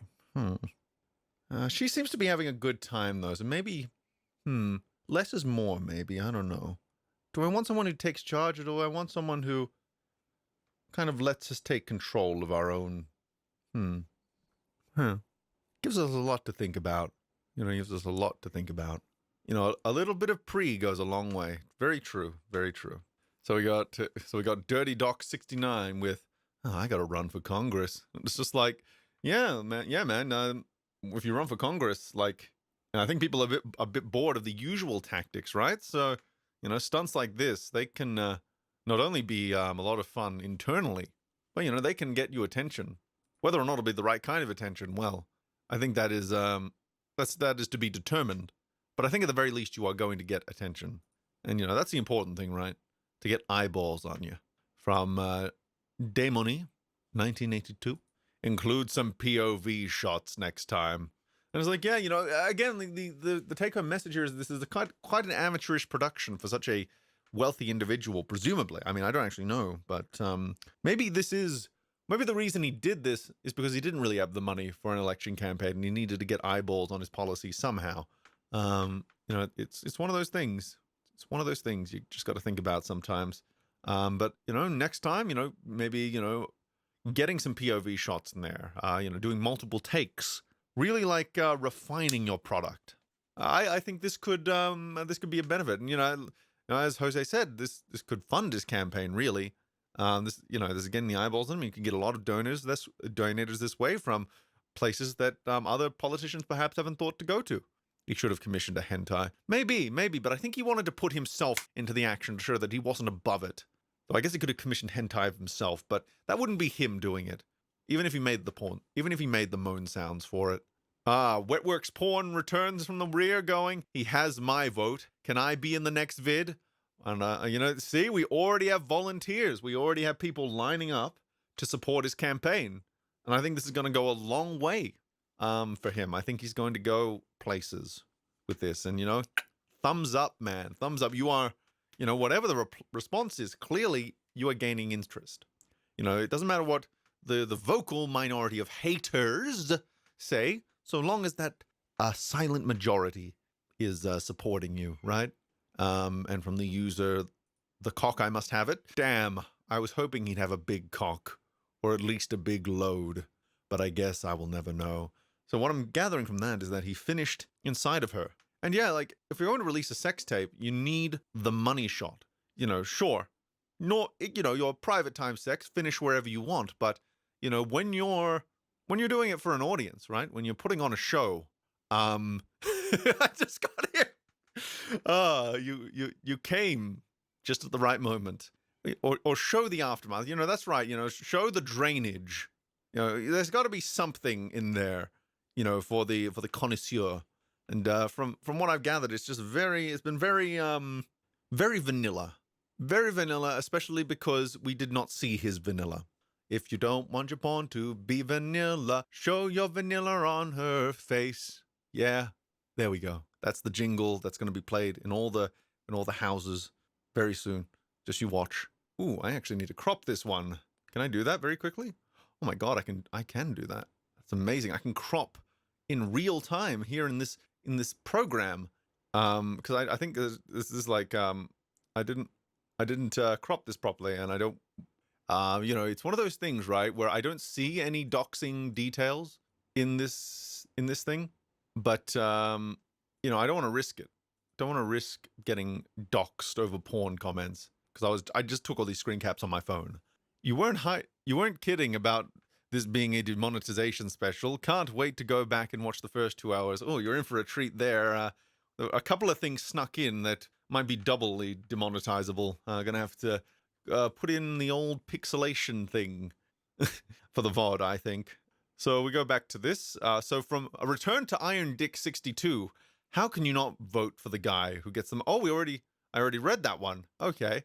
But under him is Mo Fear 85 with, I'm not sure what he means with I stand with the little guy. I can think of a few things. And then from Dr. Nigma, Dr. Nigma, vote Nadler. So I guess that's his last name, Nadler. I don't know. I would. Well, you know, there's another vote for you right there. You know, you've gained another vote, all from this video. It's great. And then Chosen Gene. That sounds Nazi-ish, which I guess is going to lead into our next thing at some point. Gru got his nut off. What does he have to give to the... Oh no, it cuts off. You can't cut off. What was he going to say? I gotta know. I gotta uncrop it. Oh no, it's too late. I can't undo the crop. I can't undo it. What is done cannot be undone. I'm gonna just cry. We'll never know what he's gonna have to give to and whom. I am in a moment of mourning at the moment. I guess you're gonna have to just go to that comment section and find out for yourself. Big feels. And now we're finished. You know, we've done the money shot, and it left us a little bit limp. And I guess that's something me and this video have in common. But anyway, before we get to our next topic, I'm gonna quickly take a piss. So you guys enjoy, you know, again, I need you to keep an eye on this guy. You know, if he wakes up, oh man. Or I don't want people chipping off bits of him. That could be bad. And I'm back. I hope you could hear my pee from my unmuted microphone. Because that is I think that's the cherry on top for this. That should all be on the same layer. Yeah, I don't think I move. Might be an illusion, optically. I don't know. All I know is that we are moving on to our next subject. And, yeah, this, oh, no. Oh, the celestial. Oh no. Oh, no. Oh, no. I didn't know it, Blunk. Uh-oh. Well, alas, I don't know what we can do about that, but what I do know is I've got something to show you guys. Just doing a little stretchy poo before we get into the next one, because oh boy, I don't want to be caught unawares for this one. So, some of you might be in the know about this next one. Some of you may not. We are going back to the land of the shitting sun, good old Twitter. And, you know, I was on Twitter the other day, that website that I just described as the land of the shitting sun. I was there, minding my own business, just scrolling away, wasting time, really procrastinating, when all of a sudden I stumble upon, this tweet. And Suave-Man, you are no longer required. Your services are at an end. So I stumbled upon this. And, you know, this is not too bad. It's just like, so Geek Culture Explained went, thinking about how if the MCU didn't kill off Killmonger and Black Panther, we could have had a really compelling arc being called to lead Wakanda after T'Challa's passing, to of which this man very, very wisely points out, I beg y'all to rewatch the movie.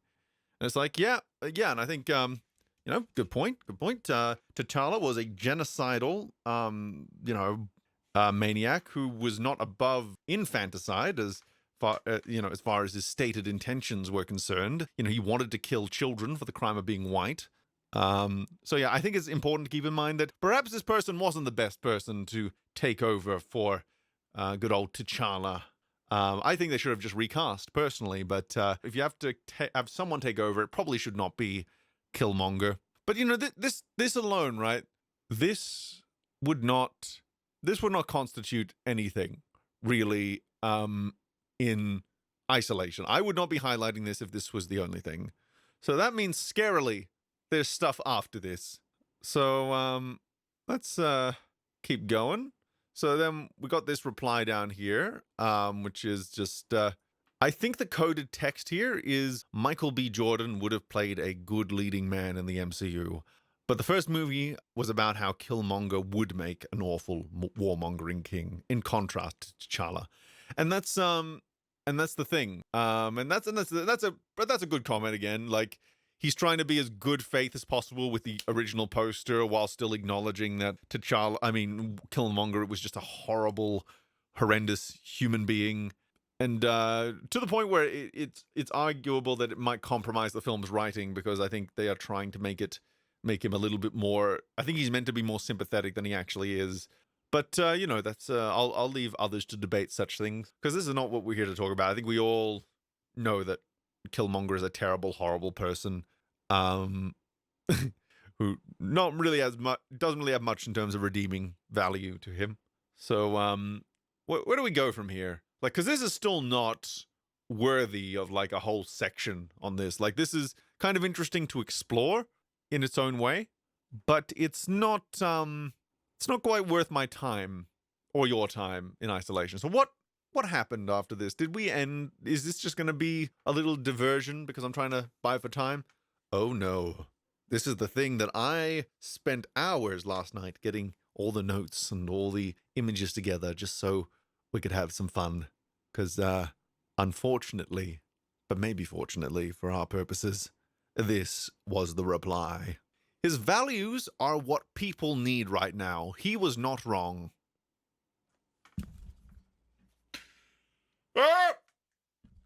Okay. Do I need to say what's wrong here? Do I need to point out? Maybe I should, because I feel like some things, although I feel like they should be obvious, sometimes slip under the radar, and that's okay. So again, Killmonger wanted to start a race war using Wakanda's technology. He wanted blood for things that happened hundreds of years ago. And he wanted to kill children for the crime of being white. And his values are apparently what people need right now. Uh-oh. Oh dear. Hail Bitler then. Yeah, Hail Bitler. So, I was naturally, oh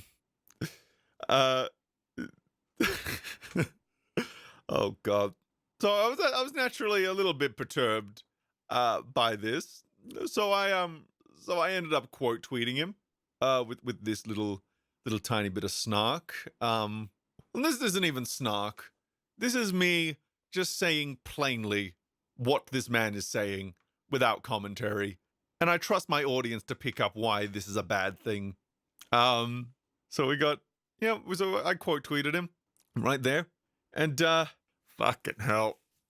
All of this is coming back to me. I then, just out of sheer curiosity, just sheer fascination with this man, I did a little bit of digging in the replies to the initial tweet to see if he was replying to other people. And I also looked in the quote tweets of the original tweet. And this is what I found. He's not a villain, though. He's what the world needs. Europeans need a taste of their own medicine. Oh. Oh. Oh.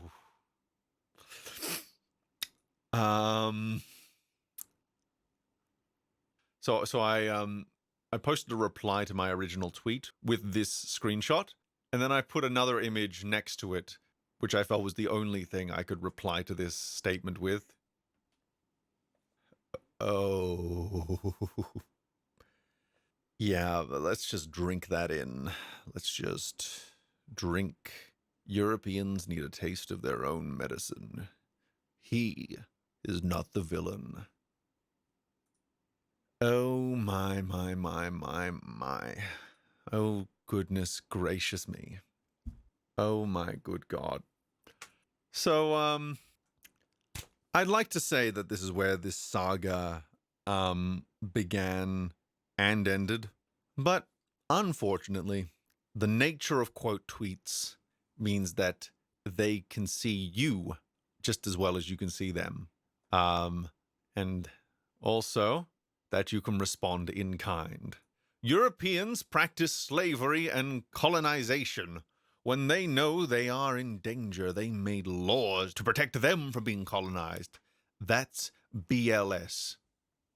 I don't know what BLS stands for. Maybe he was trying to say BS and fucked up. He seems to have an issue with with how to place his commas. So maybe he just has a little issue with typing. So that's not good. Kind of doubling down a little bit there. Not a great look. Giga Galaxy Brain confirmed. Exactly. How do they say this unironically? And I want to point out, and I'm going to emphasize this again later, but I tried to find evidence that this guy was a troll. I really tried. But I looked on his profile, and I found a lot of posts that were consistent with this ideology here. And I also found a lot of just other content of him just talking about football and him talking about his fandom of shows like She-Hulk. So he's a really big She-Hulk fan. I think this guy might be serious, and I'm scared for that fact. So let's just say that a few people took issue with this man. So we got your local edgelord. So did Native Americans, Arabs, Persians, Indians, Southeast Asians, Chinese, Mongolians, and every fucking culture. Which is to say, slavery, right? It's kind of just that one of those dickish things that most cultures engaged in at one point, because as sad as it is to say, it's kind of part of growing up as a culture, is learning the value of not only human life, but human freedom, learning that there are no people, learning that it's not morally okay to subjugate other people is a very big lesson that cultures tend to need to learn. And then SAAFP, I don't know what that acronym stands for, but he or she replied with, sure, because of bad ancestors, innocent people nowadays deserve bad things. Makes perfect sense. And then Maurice, good old Maurice, replied, innocent. I guess people in Europe and US don't benefit from what their ancestors did. Slavery ended decades ago, but equality still doesn't work. Oh my God. Oh no, Maurice, don't Maurice, don't try it. And of course, SAAFP replied with, what you just said is not refuting that I am innocent. And which is true. It's interesting that the arguments do seem to still reinforce that it's the ancestors in the wrong, but that modern day people need to be punished. That's not good. That's not good. And then we have the Great Argoblog, or is it the Great Argobloggle? Whatever this person is, they went. Africans were killing and enslaving their own people long before Europeans got involved, which is true. Slavery is, again, it's a very universal thing. I think the Europeans are just like the most classic example because of the reverberations. But again, it's something we've all done. Not individually, but culturally. To which Maurice replies with, what's your point? Uh-oh. Oh, no. Oh, God. Oh, no. So his self-awareness is interesting. Stunning, some might say. So again, I wish I could tell you that this is where it ended, that we got a few isolated replies, but then nothing really came of it. But then we had good old a man called one Zeus Kyurem decided to jump into the fray, and is it Zeus Kyurem? Zeus Kyurem. There we go. Zeus is actually the proper pronunciation of Zeus, in case you think I'm memeing there. But I knew one person who got shitty anytime I called him Zeus, so I kind of just instinctively say Zeus at this point. Same as Heracles. That's instead of Hercules. But anyway, Dr. Zeus. Dr. Zeus. Ooh, Dr. Zeus.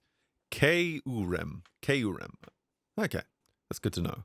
Okay, so he offered this pretty measured reply, which is, do you know who sold the slaves to the Europeans? Additionally, yes, slavery and colonization are wrong. But these are the acts of the past. My ethnic roots are from a country who was colonized and a country that colonized. I was neither a victim nor a perpetrator. The people alive today are not responsible. Very, very good. Very, very good from good old man Zeus there. And Mr. Neo 2261, he also jumped in to back up our boy Zeus with Congo's history, to of which Maurice replies with, what about it? Which is, a bit yikesy. Again, a little bit, uh-oh. A little bit uh-oh there, just a tiny bit uh-oh. And, we're, again, this does not end here. For you see, Mr. Maurice, he He had a reply for Zeus as well. So just remembering that this was Mr. Zeus's very, very measured reply, trying to point out the batshit craziness of his statements. And then this is what Maurice had in response. Yeah, so interesting. Very interesting tactic. Yeah, very confusing to be sure, but an interesting tactic nonetheless. That certainly is his profile picture. That certainly is his profile picture. So, is there a larger point being made here? Well, I guess we'll find out. What's your point? Palpatine got power and decided to kill people who would fight for justice and their descendants. He started enslaving the galaxy and colonizing planets. Enough said. He died rich with his empire while victims and their descendants had to start from zero. Yeah, and Palpatine is the bad guy. I don't go pretending he was right. I just like the character, and not because I think he was right. How is he different from real-life colonizers and slave traders? Because he's fictional, and it's just a profile picture. You're the one saying that there should be a race war. I'm not advocating for a galactic empire. Oh my. Oh my. So, not the greatest look.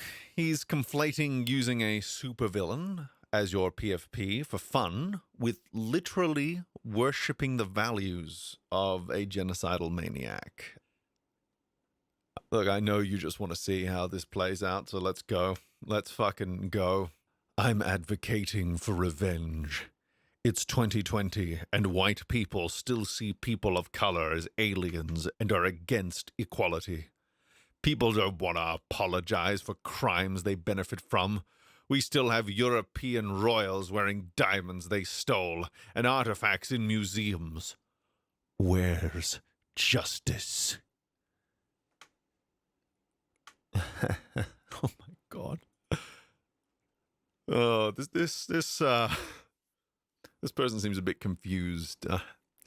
He seems to still think that the people who committed those horrendous acts hundreds of years ago are still alive, are still punishable at the very least. Okay then. Zeus continues to retort. Revenge against dead people, white people in this case, is the small minority of people who are racist.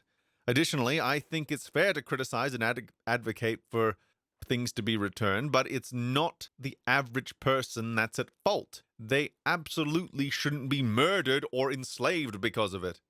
Again, just very spicy takes from Zeus there. He's against murder and enslavement. I think it's a bit controversial. So at this point in the conversation,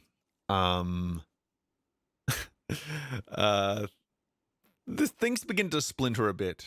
Because anyone can reply at any time to any tweet, people started replying at different intervals. So I'm going to try and cover these replies as they come in. I'm going to try and keep this as coherent as possible.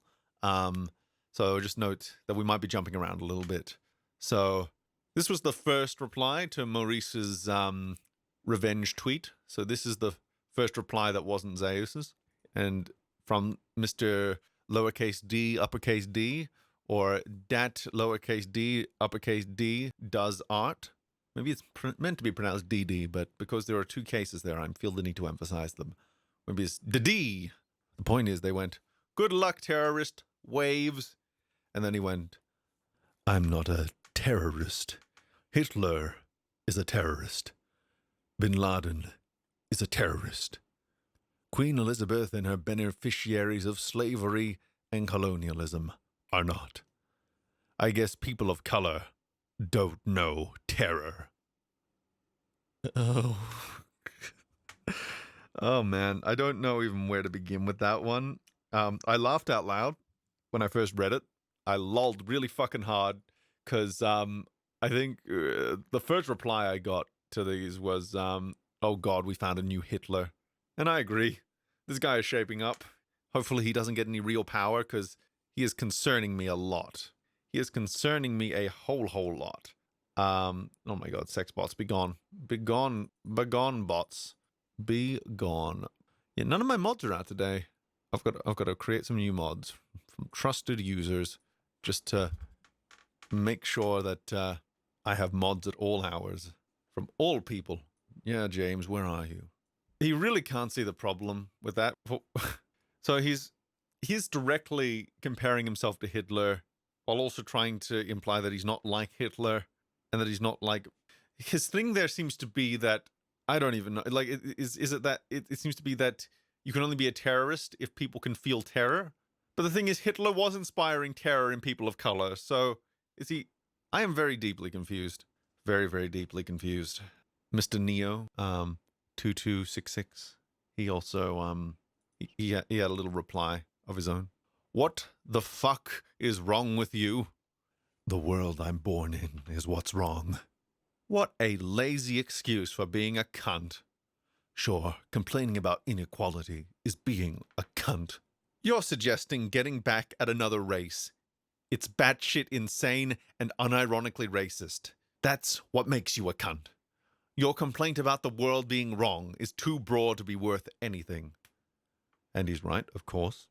You know, nothing but straight truth there.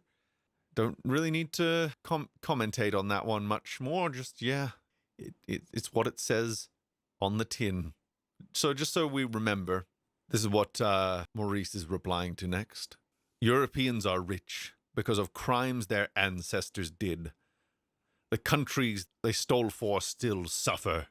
Justice should be giving people what's theirs and apologize. That's fair for everyone.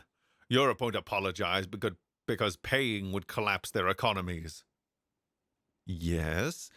Well, for one, it's hard to determine what exactly should be paid, especially since countries have been doing the same for all of history. And it's not accurate to say that it's the only reason they're rich, since we were wealthy beforehand, and this was what gave them the advantage in the first place. Yeah, like, it does get quite complex. It does get very, very quite complex when you start factoring in, you know, this standard on a universal scale. Because every culture is stolen from every other culture, and things have been moved around, and there's just no way of keeping track of all of this stuff. There really isn't. So yeah, very reasonable reply from Zeus. And, you know, he's displayed just absolutely saintly patience with this man. It really cannot be underemphasized just how he's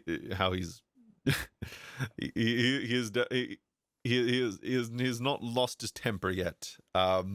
Which, you know, I don't know if I would have maintained my composure as long, which is why I wasn't getting involved with the conversation, because back and forth on Twitter are cancerous to begin with. But Zeus decided to take the plunge, and we love him for it. And then this was how Maurice decided to clap back with this absolute banger of a retort.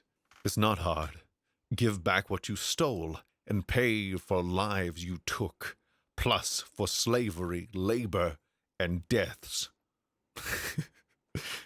And oh, god damn it. Two of which this handsome gentleman decided to have his stay, unhardening the heart of the beast.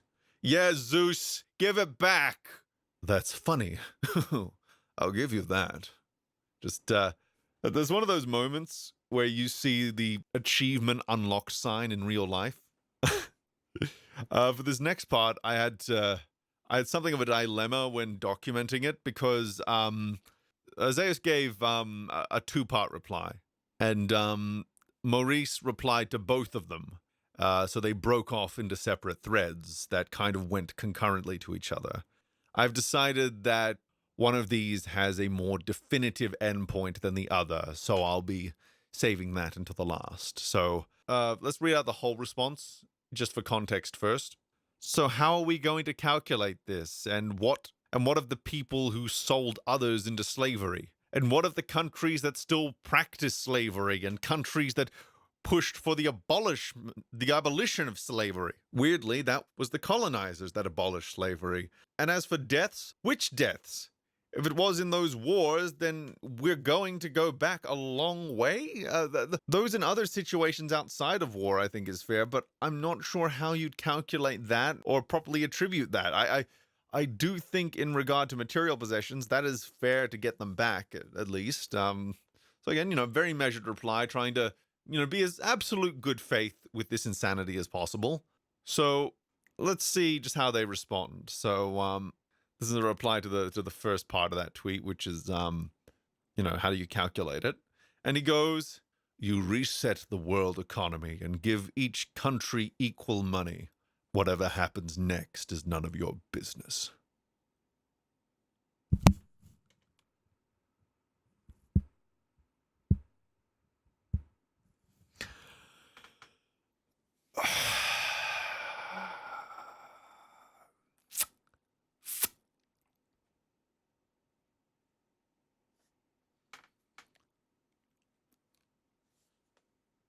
It's it's as simple as that, eh? Why didn't we think of that? Just reset the world economy and give everyone equal money. Modern problems require modern solutions. So Zeus replies to that in the only way that one can to such stunning logic. What?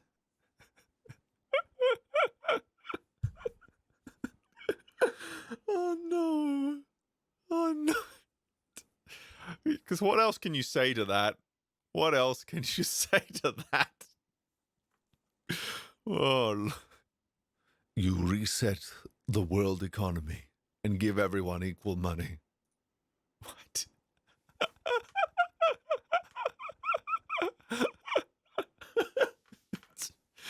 Oh, shouldn't even have included the question mark. Just what? Yeah. Just push the rest button. Oh, David Tennant intensifies. Oh, Lord. Freedom of speech was a mistake. Oh, you need to step up, Senator. Oh, God in heaven. We actually have another splinter. We actually have another splinter from the economy tweet as well. So we'll double back after we get through Zeus's. So we'll get Zeus's side of this out of the way, and then we'll go back to another reply to the economy tweet. Because, a few people had things to say about that. So, each country gets equal wealth. It's a fair reset for that, unless we can reverse time. Each country or each person, and how are we defining wealth? Currency is mostly virtual, using the same currency worldwide and resetting debts and wealths to zero. Then giving each country equal currency as a start, and letting every country grow on their own without interference. And then lowercase d, uppercase D goes, and this won't ensure famine and war because, to which Maurice replies with, it will, because equality is not what people would want to see. Oh, God. Just, oh my God. Man. Lordy. Each country gets equal wealth. At this point, do I really need to give you my input on this? Like, the madness here, it kind of speaks for itself, really. So, Zeus's response to this one was, if it's just the currencies, then I think you've screwed over the central banks of the world and significantly improved the debt situation everywhere, including the West. As for how countries would grow, I can't imagine much would change. Capitalism was made by the West. They can figure it out. Or time travel.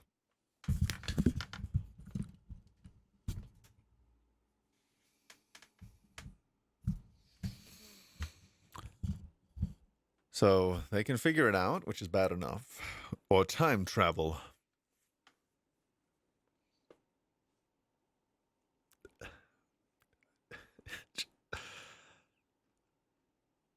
Again, this guy is not a troll. This guy is not a troll, as far as I can see. Everything in his profile points towards him being legit, if insane. I just want everyone to keep this in mind. So we either reset the economy, or we invent time travel to fix the sins of the colonizing West. Otherwise, genocide. My. Oh, my. Doubling back around, we go to the other response to the economy tweet. So the one where he said to reset the economy in the first place. Other people had replies. So from Yasus or Yafivus, however that's pronounced, I'm going to go with Yafivus because it's funnier. There's only one flaw in your plan. The Pareto distribution would ensure that some countries get ahead of others due to better resource management. There goes your equality after a few decades. Which, yeah, fair point. Very valid point indeed. Not all wealth is digital, and the distribution of non-digital wealth means the imbalance will only be redistributed rather than truly solved. Moving the problem rather than solving it. I wonder if this will give him pause for thought. I wonder. Wouldn't that be okay? At least they didn't use slavery to get richer. Why? Oh. All right, silly me. Yafivus then goes on to say, you wouldn't have changed anything since the technological developments since then would still be in place. Quote-unquote evil Western countries would just get back to the top, while less developed countries would be even worse off. Great plan. Forgot to mention everyone goes back to the country they came from. Let's see Native Americans shine in their own country for once. What happens to people from interracial/inter-country relationships then? At this rate, you might as well just say, I'll use the Infinity Stones to magic away all economic problems. Would be a better and more realistic plan, too. And then Zeus jumps in with, also, what about people who like the country they moved to? Which, absolutely valid point. Completely fair. Because the people might just, I don't know, they might like where they are. They might not be these first-generation slaves, funnily enough. They might have a history there. They might have a family there. They might be prospering there. A lot of questions to consider with this proposal. This very, very, very troubling proposal. So we have another splinter here. This is making things even worse. So we have another splinter within this splinter of a splinter. And we let's just remember we haven't gotten to the second thread yet, the second whole thread to that initial reply. We're just splintering off from this first thread still. So he says, forgot to mention everyone goes back to the country they came from, which we already read, to which Zeus replies, so how does that work for mixed-race people, or people who have had their ties in their country for centuries, or immigrants? The idea of going back to where you came from is nonsensical. Something tells me that going back to where I came from would mean going to England, Ireland, Wales, Scotland, Scandinavia, Italy, Greece, Germany, France, and Sri Lanka. Presumably all at once. Which, yeah. Like, how the fuck do you determine where you go back to? And there are more splinters after this. But thankfully, I'm only going to be following his replies, so we're not going to read all the splinters here. So we're just going to go to the next most relevant one. So I think this is his final reply in this thread before we jump back in time to the next one. So he goes, mixed-race people can pick, I guess. It's not like I have a manifesto in my house. Could have fooled me, mate. I just hope you watch Andor to see perspectives of oppressed people versus oppressors. It's close to the truth. I haven't watched Andor, so I can't really speak to that, but wowie wow. Wowie wow.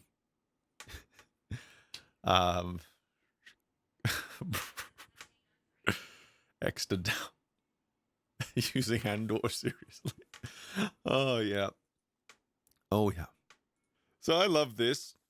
The one weakness of Maurice, acolyte of Killmonger, is mixed-raced people. That is when he finally stumbles. It's great. It's like his kryptonite.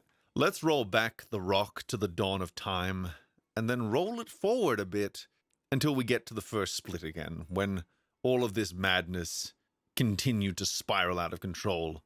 Because we've only covered one side of this conversation, in the sense that there were literally two conversations going. So, let's roll back the rock to the dawn of time, and then roll back the forward to the first split here, and sing this song with me. Now, just a reminder, this is what was said. So how are we going to calculate this? And what of the people who sold others into slavery? And what of countries that still practice slavery and countries that pushed for the abolition of slavery? Weirdly, that was the colonizers that abolished slavery. And as for the deaths, which deaths? If it was for those in war, then we're going back a long way. Those in other situations outside of war, I think, is fair. But I'm not sure how you'd calculate that, or how to properly attribute that. I do think in regards to material possessions, that is fair to get them back. So we've been seeing the replies to this first part here, and now we get to see his replies to the second. Oh boy, Maurice. Oh boy. How will our boy Maurice reply? See why revenge solves it better. Oh no. Oh, nuts. This isn't good. This isn't good. We're off to a great start. We really are. We really... Okay. Okay. Revenge against who? Everyone who you want revenge against is dead. They have descendants. Why not make them feel what slavery feels like? I bet racism would end after that. People would actually stop hating you because of your color. Ah, so we're going for sins of the father. Well, let's find out what your ancestors have done first. Yes, if they did wrong, they should pay too. Justice for all. In fact, it would be everyone. That's what would fix the world. We'd get an actual freedom, not what the West wants. No, everyone would be dead, because everyone took revenge on everyone for something their ancestors did. No humans, no problem for Earth. Oh my goodness gracious me. No humans, no problem for Earth.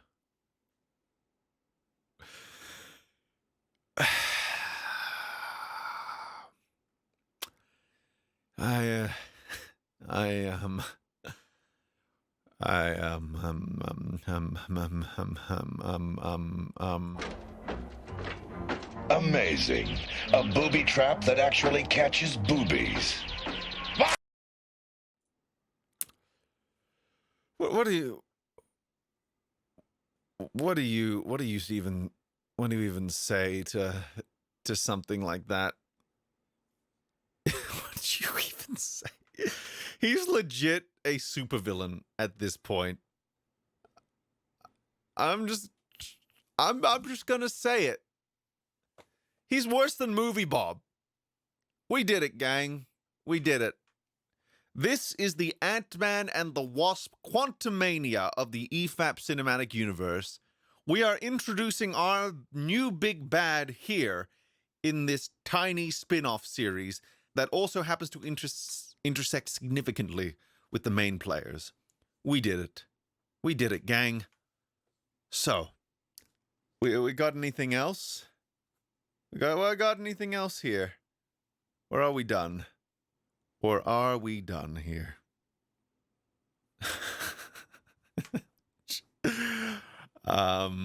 We do have a tiny bit more. Just the tiniest bit. The epilogue, if you will. So, here we go. No humans, no problem for Earth. True! How about you start with yourself? Mission wouldn't be accomplished, would it? No, but your brave sacrifice will inspire your fellow genocide enthusiasts. Well done. Well done. Full circle, my friends. Full circle. Full motherfucking circle. Lord in heaven, hallowed be thy come. Lead the way, Maurice. Lead the way. So yeah, I'm very curious to see how you guys replied to the madness that was Maurice. Very, very curious. Who hurt you, Maurice? Who? Very good question. Very, very good question. Does something good. Huh. That's weird. So does Maurice have Congo relatives? That's a good question. I hope my ancestors beat a lot of women. I love the dramatic reading. Oh, thank you. Thank you. No, you're supposed to treat me like trash. Baka! Maurice is definitely a Blatzy. Hail Bittler. Hail Bittler indeed. I call him Hitler too, but Bittler also works. Or maybe Blittler? Yeah, Blittler. There's a few ways to go. You know, Captain Planet was right. The only solution to our problems truly is moving to another planet. My common reply to this kind of sentiment is usually that they shouldn't start with them. Is usually that they should start with themselves. Yeah, it kind of highlights the problem, doesn't it? Movie Bob 2.0, quite possibly. Definitely 2.0s of a lot of different people. Maurice is aspiring supervillain with none of the means or reach. True. He needs to actually have the means, right? God damn. True, Cthulhu. Very true. I don't always advocate for human extinction, but when I do... Movie Bob with no movie. But is he fat? Well, I think he might be lean. So this is... You know how you had, with The Simpsons, they killed off Fat Tony, and then they replaced him with Fit Tony, who then put on a bunch of weight to become Fat Tony again, and then they were almost indistinguishable from each other. This might be that situation where they've dethroned Movie Bob, so this is like Fit Movie Bob, but then he's going to become regular Movie Bob again. That might be the arc we're going on. Yeah, Fringy would be proud. Oh yeah, oh yes, that is a deep cut reference in it, because when you start pulling references from like anything past season, I'm going to be generous and say season 12, like you start getting into like, those are like the really deep cut ones where like not a lot of people have watched them. Like you've got your baseline there, and then you've got a lot of the ones that came after. Holy hell. Holy hell. Let's see what I can dig up. Africans and African Americans don't often see eye to eye. Yeah, that's the thing. They've become distinct in their cultures, haven't they? So returning them back to the same geological location probably wouldn't work. You know, I'm definitely more of a Futurama guy myself, but I love both Simpsons and Futurama. But the Futurama is like, it touches me in good ways. So yeah, so we're gonna finish off with what I'm trying to do at the end of every stream now, which is we're gonna get up alphabet aerobics again. And we're going to just see how we're doing. We're going to do a quick rehearsal. We're going to do a quick, see if I can get through it a little bit more coherently this time. I don't think so, because it was exhausting reading those Maurice tweets. But, you know, this is going to be peaks and valleys with alphabet insanity. Peaks and valleys. So let's get it up. Let's get up the lyrics so that we can, the viewers at home can read along with us. Where did I put them? Where did I put the lyrics? Crumblin' Cron with my Cal cronies. Yeah, that's the one I kept stumbling on. And I still don't have it memorized, because I always stop halfway through C. So let's get it up. See how we do. So we've got, oh my goodness me, this is I need to get a higher resolution version of this image. One sec. That's not readable. So this has been a nice chill stream today, I think. I haven't overloaded myself with stuff to do, which I think is good. I think it's very, very good to not overload oneself.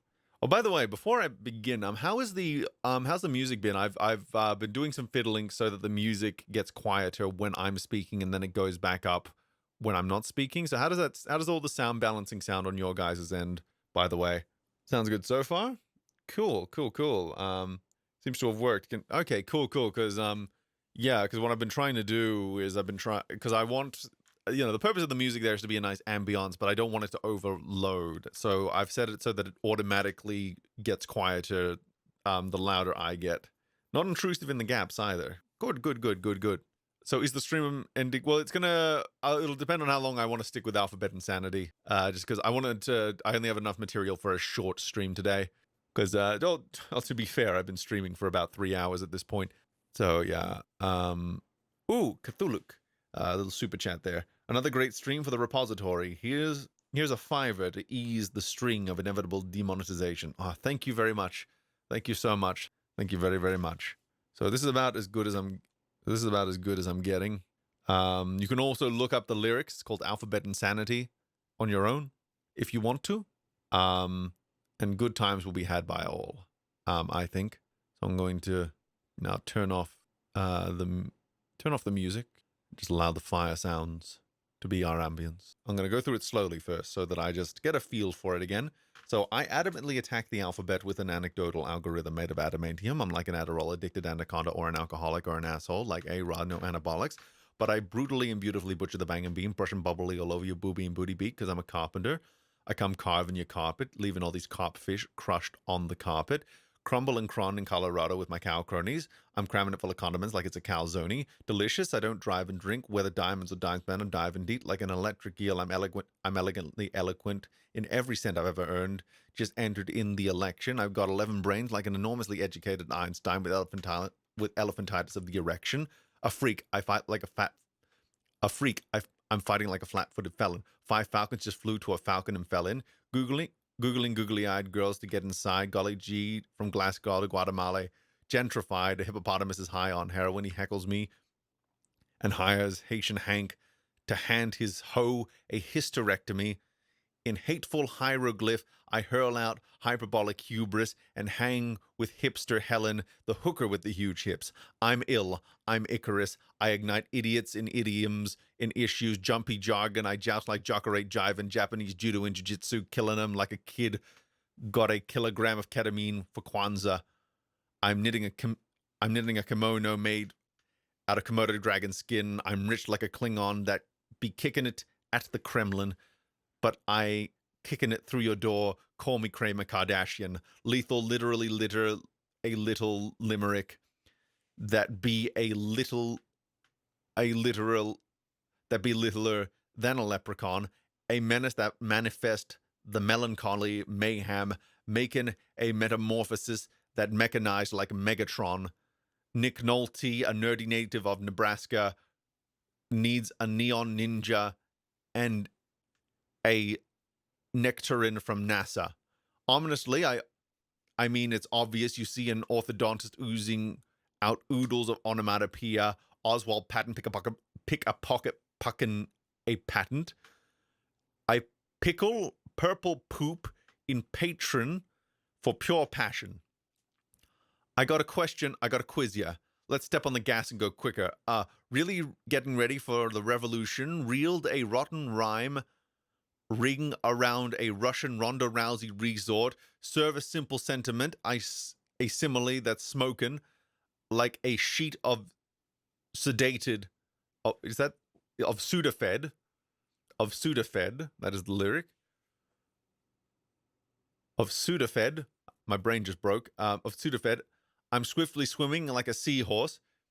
Titties on a Attila teller that'll toe tag Terminator gun inside a turtle tattered tote bag. Thugs are un-American, unattractive, and unwanted as an ugly pair of Uggs, vivid and vivaciously venomous, with the wicked wombats only walking where women is, getting xenophobic at the Xanadu, XOXO, yippee-ki-yay, yours truly, Mac, yes, yo.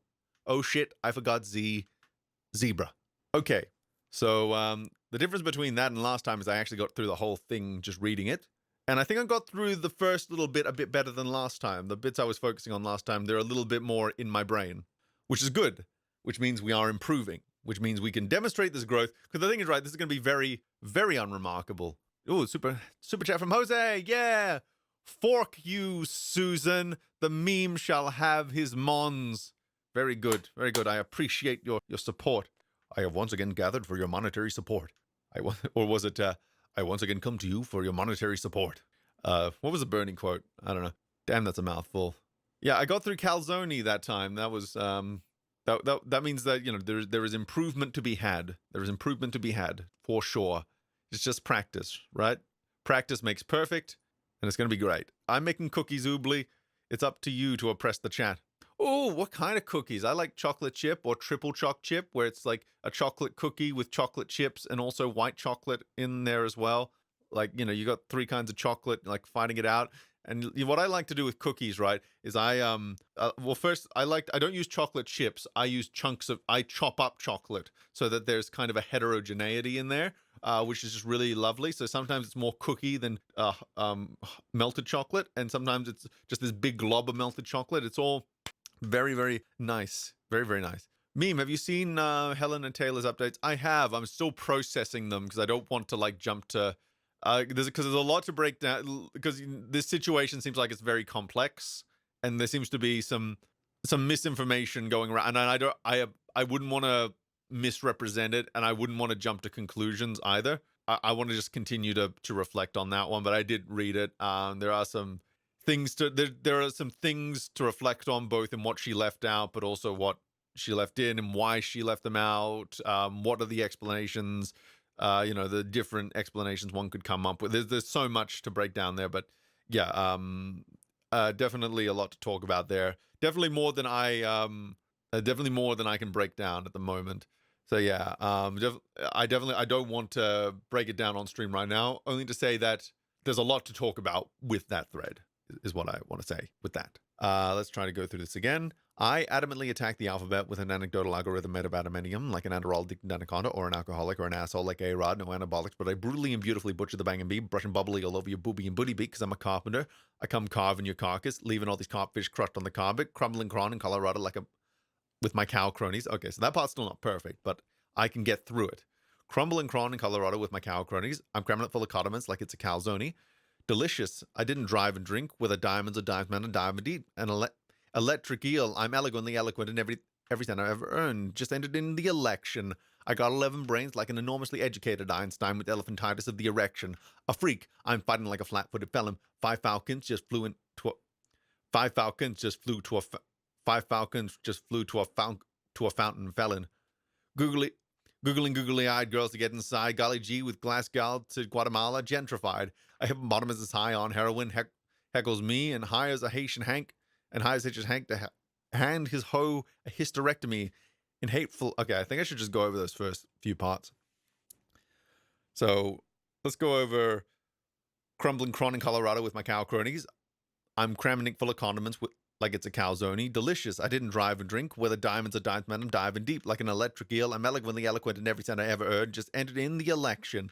I got 11 brains like an enormously educated Einstein with elephantitis of the erection. A freak. I'm fighting like a flat-footed felon. Five falcons just flew to a falcon and felon. Googling googly-eyed girl to get inside. Golly gee, from Glasgow to Guatemala, gentrified. A hippopotamus is high on heroin, heckles me, and hires Haitian Hank to hand his hoe a hysterectomy. Okay, so we'll take a break there. Let's see what you're up to, chat. I bake cookies better than any woman. I could believe it. Thing with cookies as well. This is my baking method. Because obviously there's the preparation, there's the mixing them, but then there's the actual putting them in the oven. And the thing for me, and this is my preference, and maybe you guys have a different preference, but for me, I like to keep them in the oven for as short a time as I can get away with, because, I like my cookies to be all like soft, and like almost like a brownie consistency, where it's, very, very, very soft cookie, just, just cooked enough to hold its structure. But I like it to like melt in the mouth rather than being a hard crunch. But maybe you guys like harder cookies. I don't know. Yeah, I like them thick and gooey. Yeah, that's kind of my thing. My GF also likes cookies a bit underbaked. Yeah, it is interesting that's kind of an interesting first date question, right? Like, how do you like your cookies? I guess that's something I got to remember. Something I'm really bad at with first dates is thinking of interesting questions to ask and not having it, creating like a casual atmosphere where it's a good back and forth. That's a very difficult thing on a first date. Not impossible, for sure, but definitely, definitely something to think about. Definitely something to... I almost wish I could just bring along a bunch of notes and reminders to a date without it looking like a weird thing. But, well, you just got to kind of remember it, which easier said than done with the ADHD, but... I think I just got to write out a bunch of first date questions and hope that I just kind of absorb them. I don't even remember my last first date. Well, that would probably be with your girlfriend, right? Unless you were dating like unless you were like seeing multiple people and then eventually like she became the winner. I guess that could be a possibility. Unless you guys never had like a proper first date and you were kind of just friends that decided to become more. I don't know. I don't know your background. Meme, if you get yourself on a neurodivergent specific dating app, bringing notes wouldn't be unusual. That's true, but are there any neurodivergent specific dating apps? And if so, how popular would they be? Because where I live, like I'm not in one of the really big cities where like you would have a really good sample size for the obscure dating apps. I got to say, I'm perplexed. I prefer my wife's white choco chip. I prefer my wife's white choco chip pancakes. Cool. I white chocolate chip pancakes. That sounds good. Cookies versus pancakes. Oh, good question. Ooh.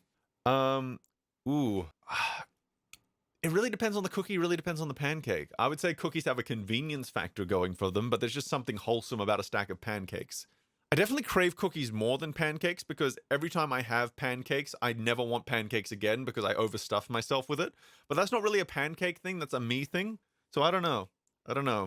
Oh, I love me some waffles, I'm not gonna lie. Especially when it's like, it's soft and fluffy in the middle, but nice and crisp on the outside. That's nice. That's good shit.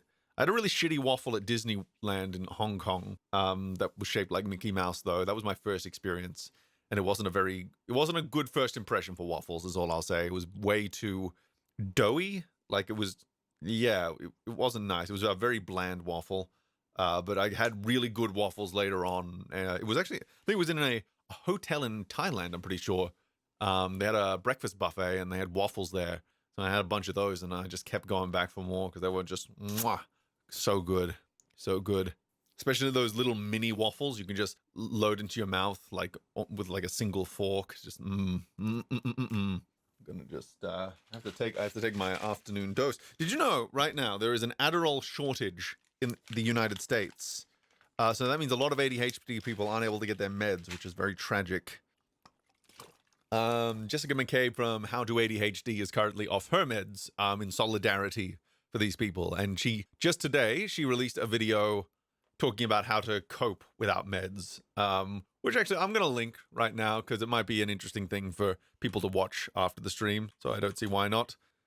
Here's your viewing for when the stream ends. Here's a little bit of like extra viewing, a little bit of homework for y'all. But if you get a few people together, you could totally get a neurodivergent dating app to work. I think there's definitely a future in neurodivergent dating apps. Look, to be honest, I'm going to be honest with you. I think before we specialize, I think we got to really evolve how the dating app works. This is probably going to be a topic of a future stream because I think there are a lot of very fundamental problems with the dating app, and I don't think anyone has really cordoned onto what the real problems are with them. Like there's I don't even really want to get into it now because I feel like it's better for it to be its own thing on a future stream. But what I'll say is it's stuff like the fact that you can get an unlimited number of matches.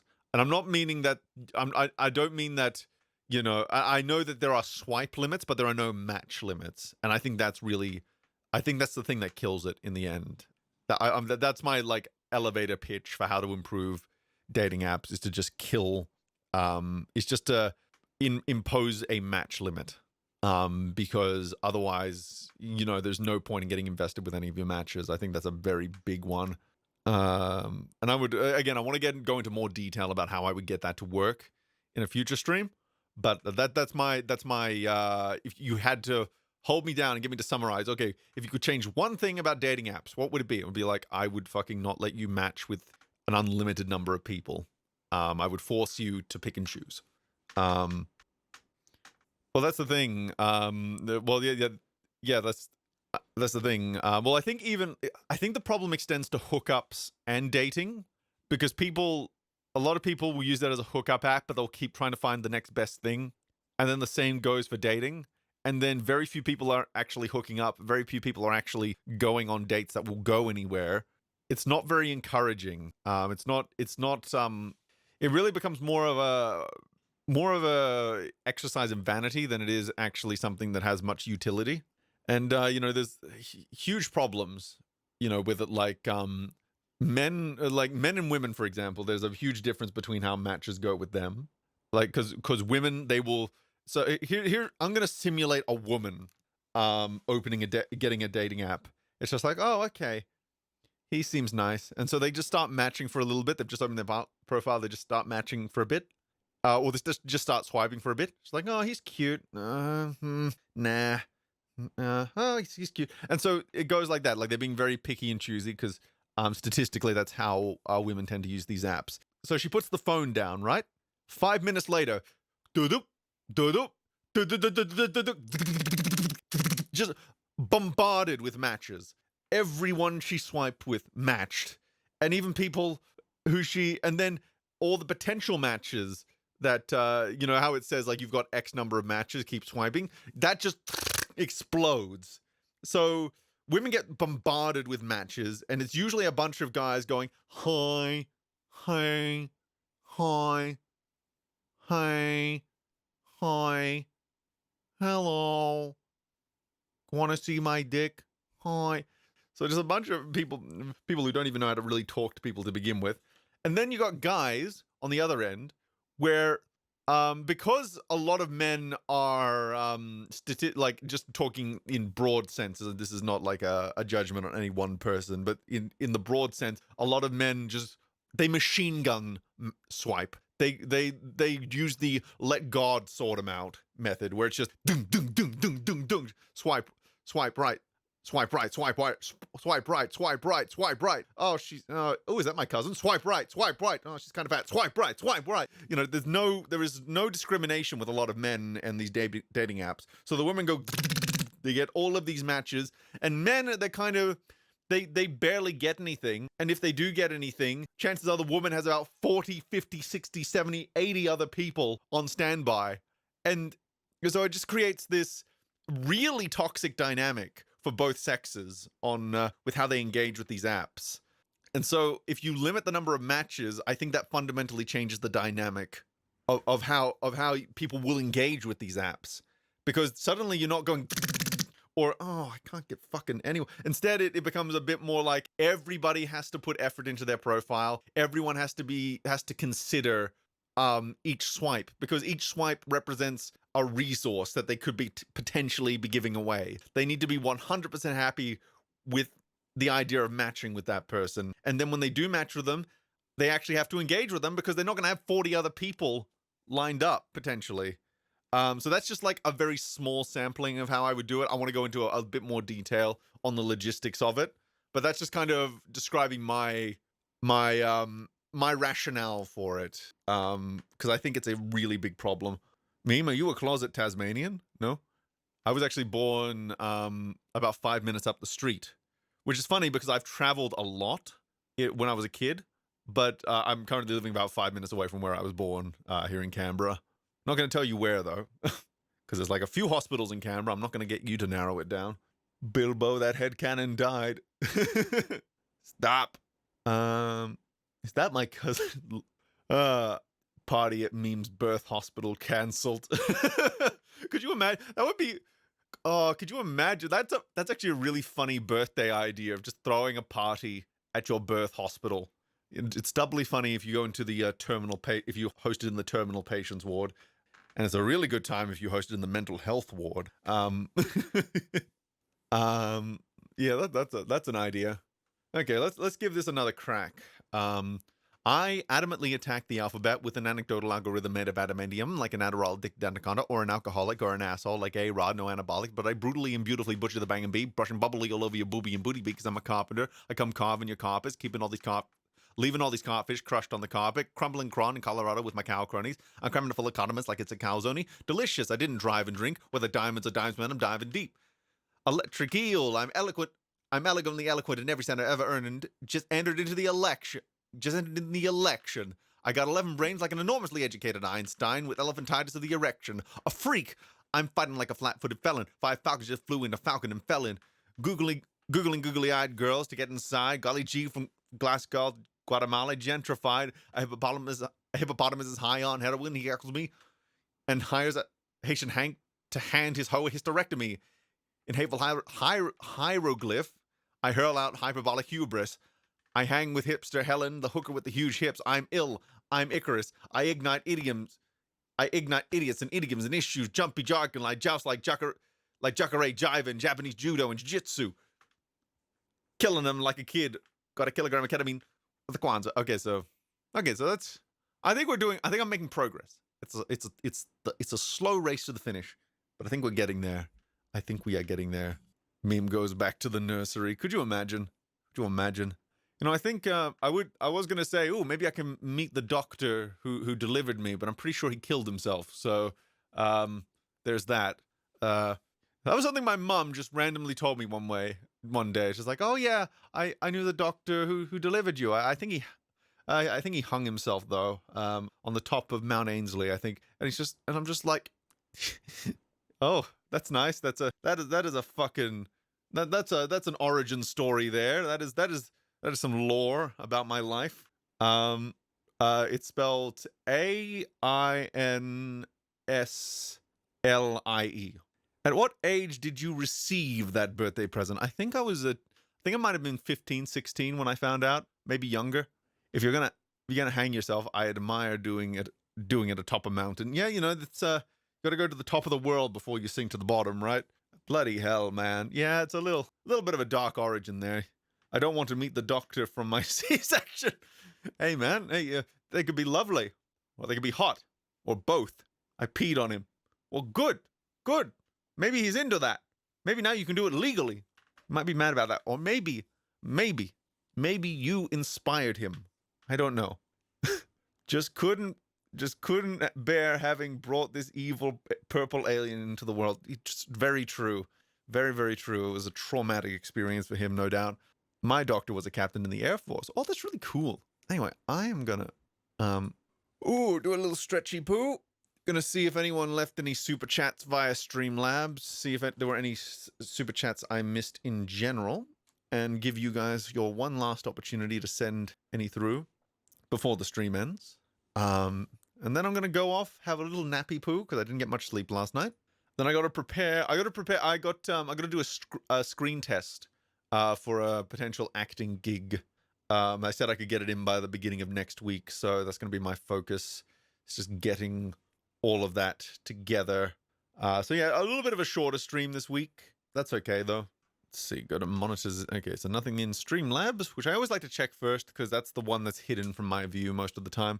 Yep, so already read those two, so that seems to be us caught up for the day, which is great. Are you playing She-Hulk? Oh, I wish. Just make sure it's someone else's leg, not yours. Did you know that the term break a leg does not actually refer to someone's leg, but it refers to what is known as the leg of the stage?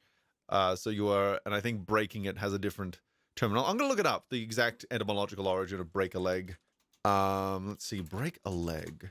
So there's a couple of I think there's a couple of theories that, okay, let's see. Break a leg is a typical English idiom used in the context of theater or other performing arts to wish a performer good luck.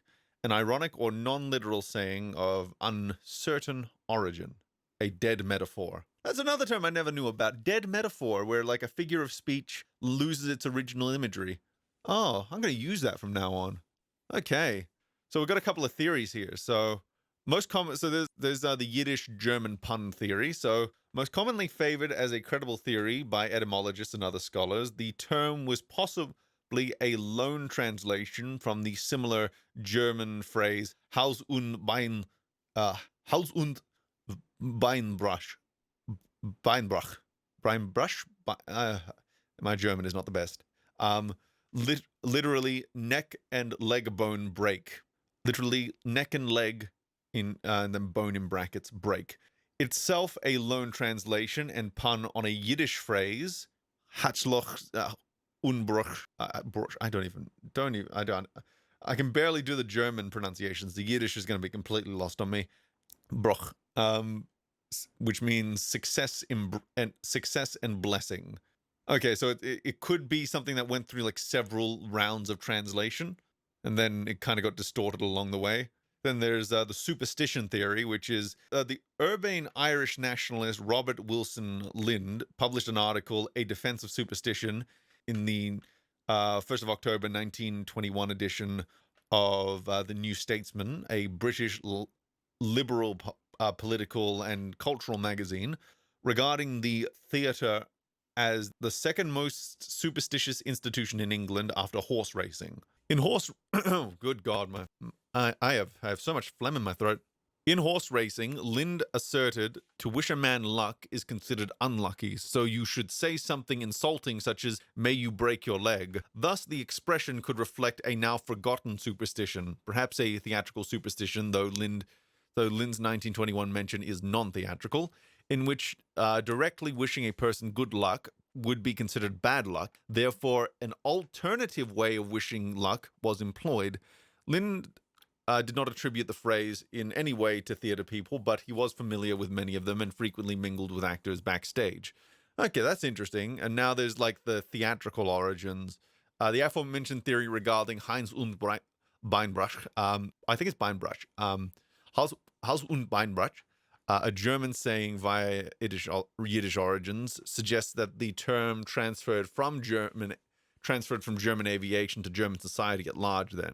And then, as early as the 1920s, into the American or British, then American theater. The English translation of the term is probably explained by German-speaking Jewish immigrants entering the American entertainment industry after the First World War. The alternative theory that the term reflects an ironic superstition would date the term as originating around the same time. The earliest published example in writing specifically within a theater context comes from American writer Edna Ferber's 1939 autobiography, A Peculiar Treasure, in which she writes about the fascination in the theater of all understudies in the back row politely wishing the various principals would break a leg. American playwright Bernard Sobel's 1948 The Theater Handbook and Digest Plays describes theatrical superstitions as before a performance actors never before a performance actors what is this broken English? Before a performance actors never wish each other good luck, but I say I hope you break a leg. There is some anecdotal evidence from theatrical memoirs and personal letters as early as the 1920s. And here's some popular but implausible theories. The performer bowing. The term break a leg may refer to a performer bowing or curtsying to the audience in the metaphorical sense of bending one's leg to do so. Okay, so break a leg, bow before the audience, bow before it to an applauding audience, that kind of thing. The performer breaking the leg line. The edge of a stage just beyond the vantage point of the audience forms a line, imaginary or actually marked, that can be referred to as the leg line, named after a type of concealing stage curtain, a leg. From an unpaid standby performer to cross or break this line would mean the performer was getting an opportunity to go on stage and be paid. Oh, okay, so it's the line between being visible on stage and being not visible. Therefore, break a leg might have shifted from a specific hope for this outcome to a general hope for any performer's good fortune. Okay. Even less plausible, the saying could originally express the hope that an enthusiastic audience repeatedly calls for further bows or encores. This might cause a performer to repeatedly break the leg line, or alternatively, it might even cause the leg curtains themselves to break from overuse. Oh, okay. Alluding to David Garrick, so this is another theory. During a performance of Shakespeare's Richard III, the famed 18th century British actor David Garrick became so entranced in the performance that he was supposedly unaware of a literal fracture in his leg. Oh, I guess that works too. The audience breaking legs. Various folk theories proposed that Elizabethan or even ancient Greek theatrical audiences either stomped their literal legs or banged chair legs to express their enthusiasm. Okay, yeah. That could also be a thing, sure. Alluding to John Wilkes Booth, oh my. One popular but false etymology derives the phrase from the 1865 assassination of Abraham Lincoln. Oh, this is getting wild. During which John Wilkes Booth, the actor turned assassin, claimed in his diaries that he broke his leg leaping to the stage of Ford's Theater after murdering the president. the fact that actors did not start wishing each other to break a leg until until as early as the 1920s, more than 50 years later, makes this an unlikely source. Furthermore, Booth often exaggerated and falsified his diary entries to make them more dramatic. Okay, well, we got some theories there about where the hell this saying came from. Wowee, wow. That's our bonus topic for the day is the origin of break a leg. Yeah, you just never know where the stream repository is going to go. You just never know. If only Metal were here, he would have similar issues with German. That's funny to think about. Maisie Williams looked like an alien these days. I haven't seen her too recently. So I don't know. I'd have to see a photo of what you meant. Were you planning to finish the show and have gone on a 5 to 10 minute escapade on the etymology of break a leg? Yeah. Well, this show is meant to be a reflection of my brain. So I feel like this is a fitting way for the stream to go, because I often get distracted in such ways, and I learn things along the way. It's great. We're working out our love. We're working. Hit what the? I'm seeing a bunch of out of context messages here that I don't know how to string together. But you do you, man. Pedantry, though, etymology is a beautiful thing to behold. Pedantry through etymology is a beautiful thing to behold. Exactly. I find etymology fascinating because I think it started because I like to use words correctly. I like to use words as they are intended to be used, not just how I think they're meant to be used. Accounting for the evolution of language as well. And so, yeah, I just find this kind of pedantry really, really fascinating. And you learn a lot about history through language as well. Oh, man. Okay, so we're going to end the stream now for realsies this time. Thank you guys so much for watching. Thank you. Pedantry on an EFAP guest stream? Who would have thunk? Exactly. Nothing wrong with a bit of pedantry. There's a myriad of ways to use words incorrectly. Exactly. And sometimes you can use a word technically incorrectly, but it might be an effective use of that word. Like there are words like literally that should probably stay strictly to their strictest definition, while there are other words that I think can be distorted all the time. Like I get annoyed when people use decimated to mean devastated, but at the same time the word decimated doesn't have as much utility anymore, so I can understand how it got turned that way. But at the same time, I never use decimated to mean destructive, because I think I'm too aware of the etymological origins of that one. Anyway, meme tangents. Yeah, I know. There's gonna be 5 hours. No one knows. Anyway, good to see you guys. I'll see you again next week for part 2 of the demonetization special, where things are gonna get really fucking dark. I was hoping to have, doing this all at once, I was hoping we would have variety, but I guess the next one is gonna be the dark one. It's gonna be the scary one. It's gonna be the kind of freaky one, and it's gonna get me even more demonetized than white chunky cock. Or was it chunky white cock? It's going to get me more demonetized than... I'm going to say this now so I can say it, so I can edit out the stumbles in the edit. It's going to get me more demonetized than chunky white cock. Goodbye. Chunky, spooky, creepy skeleton.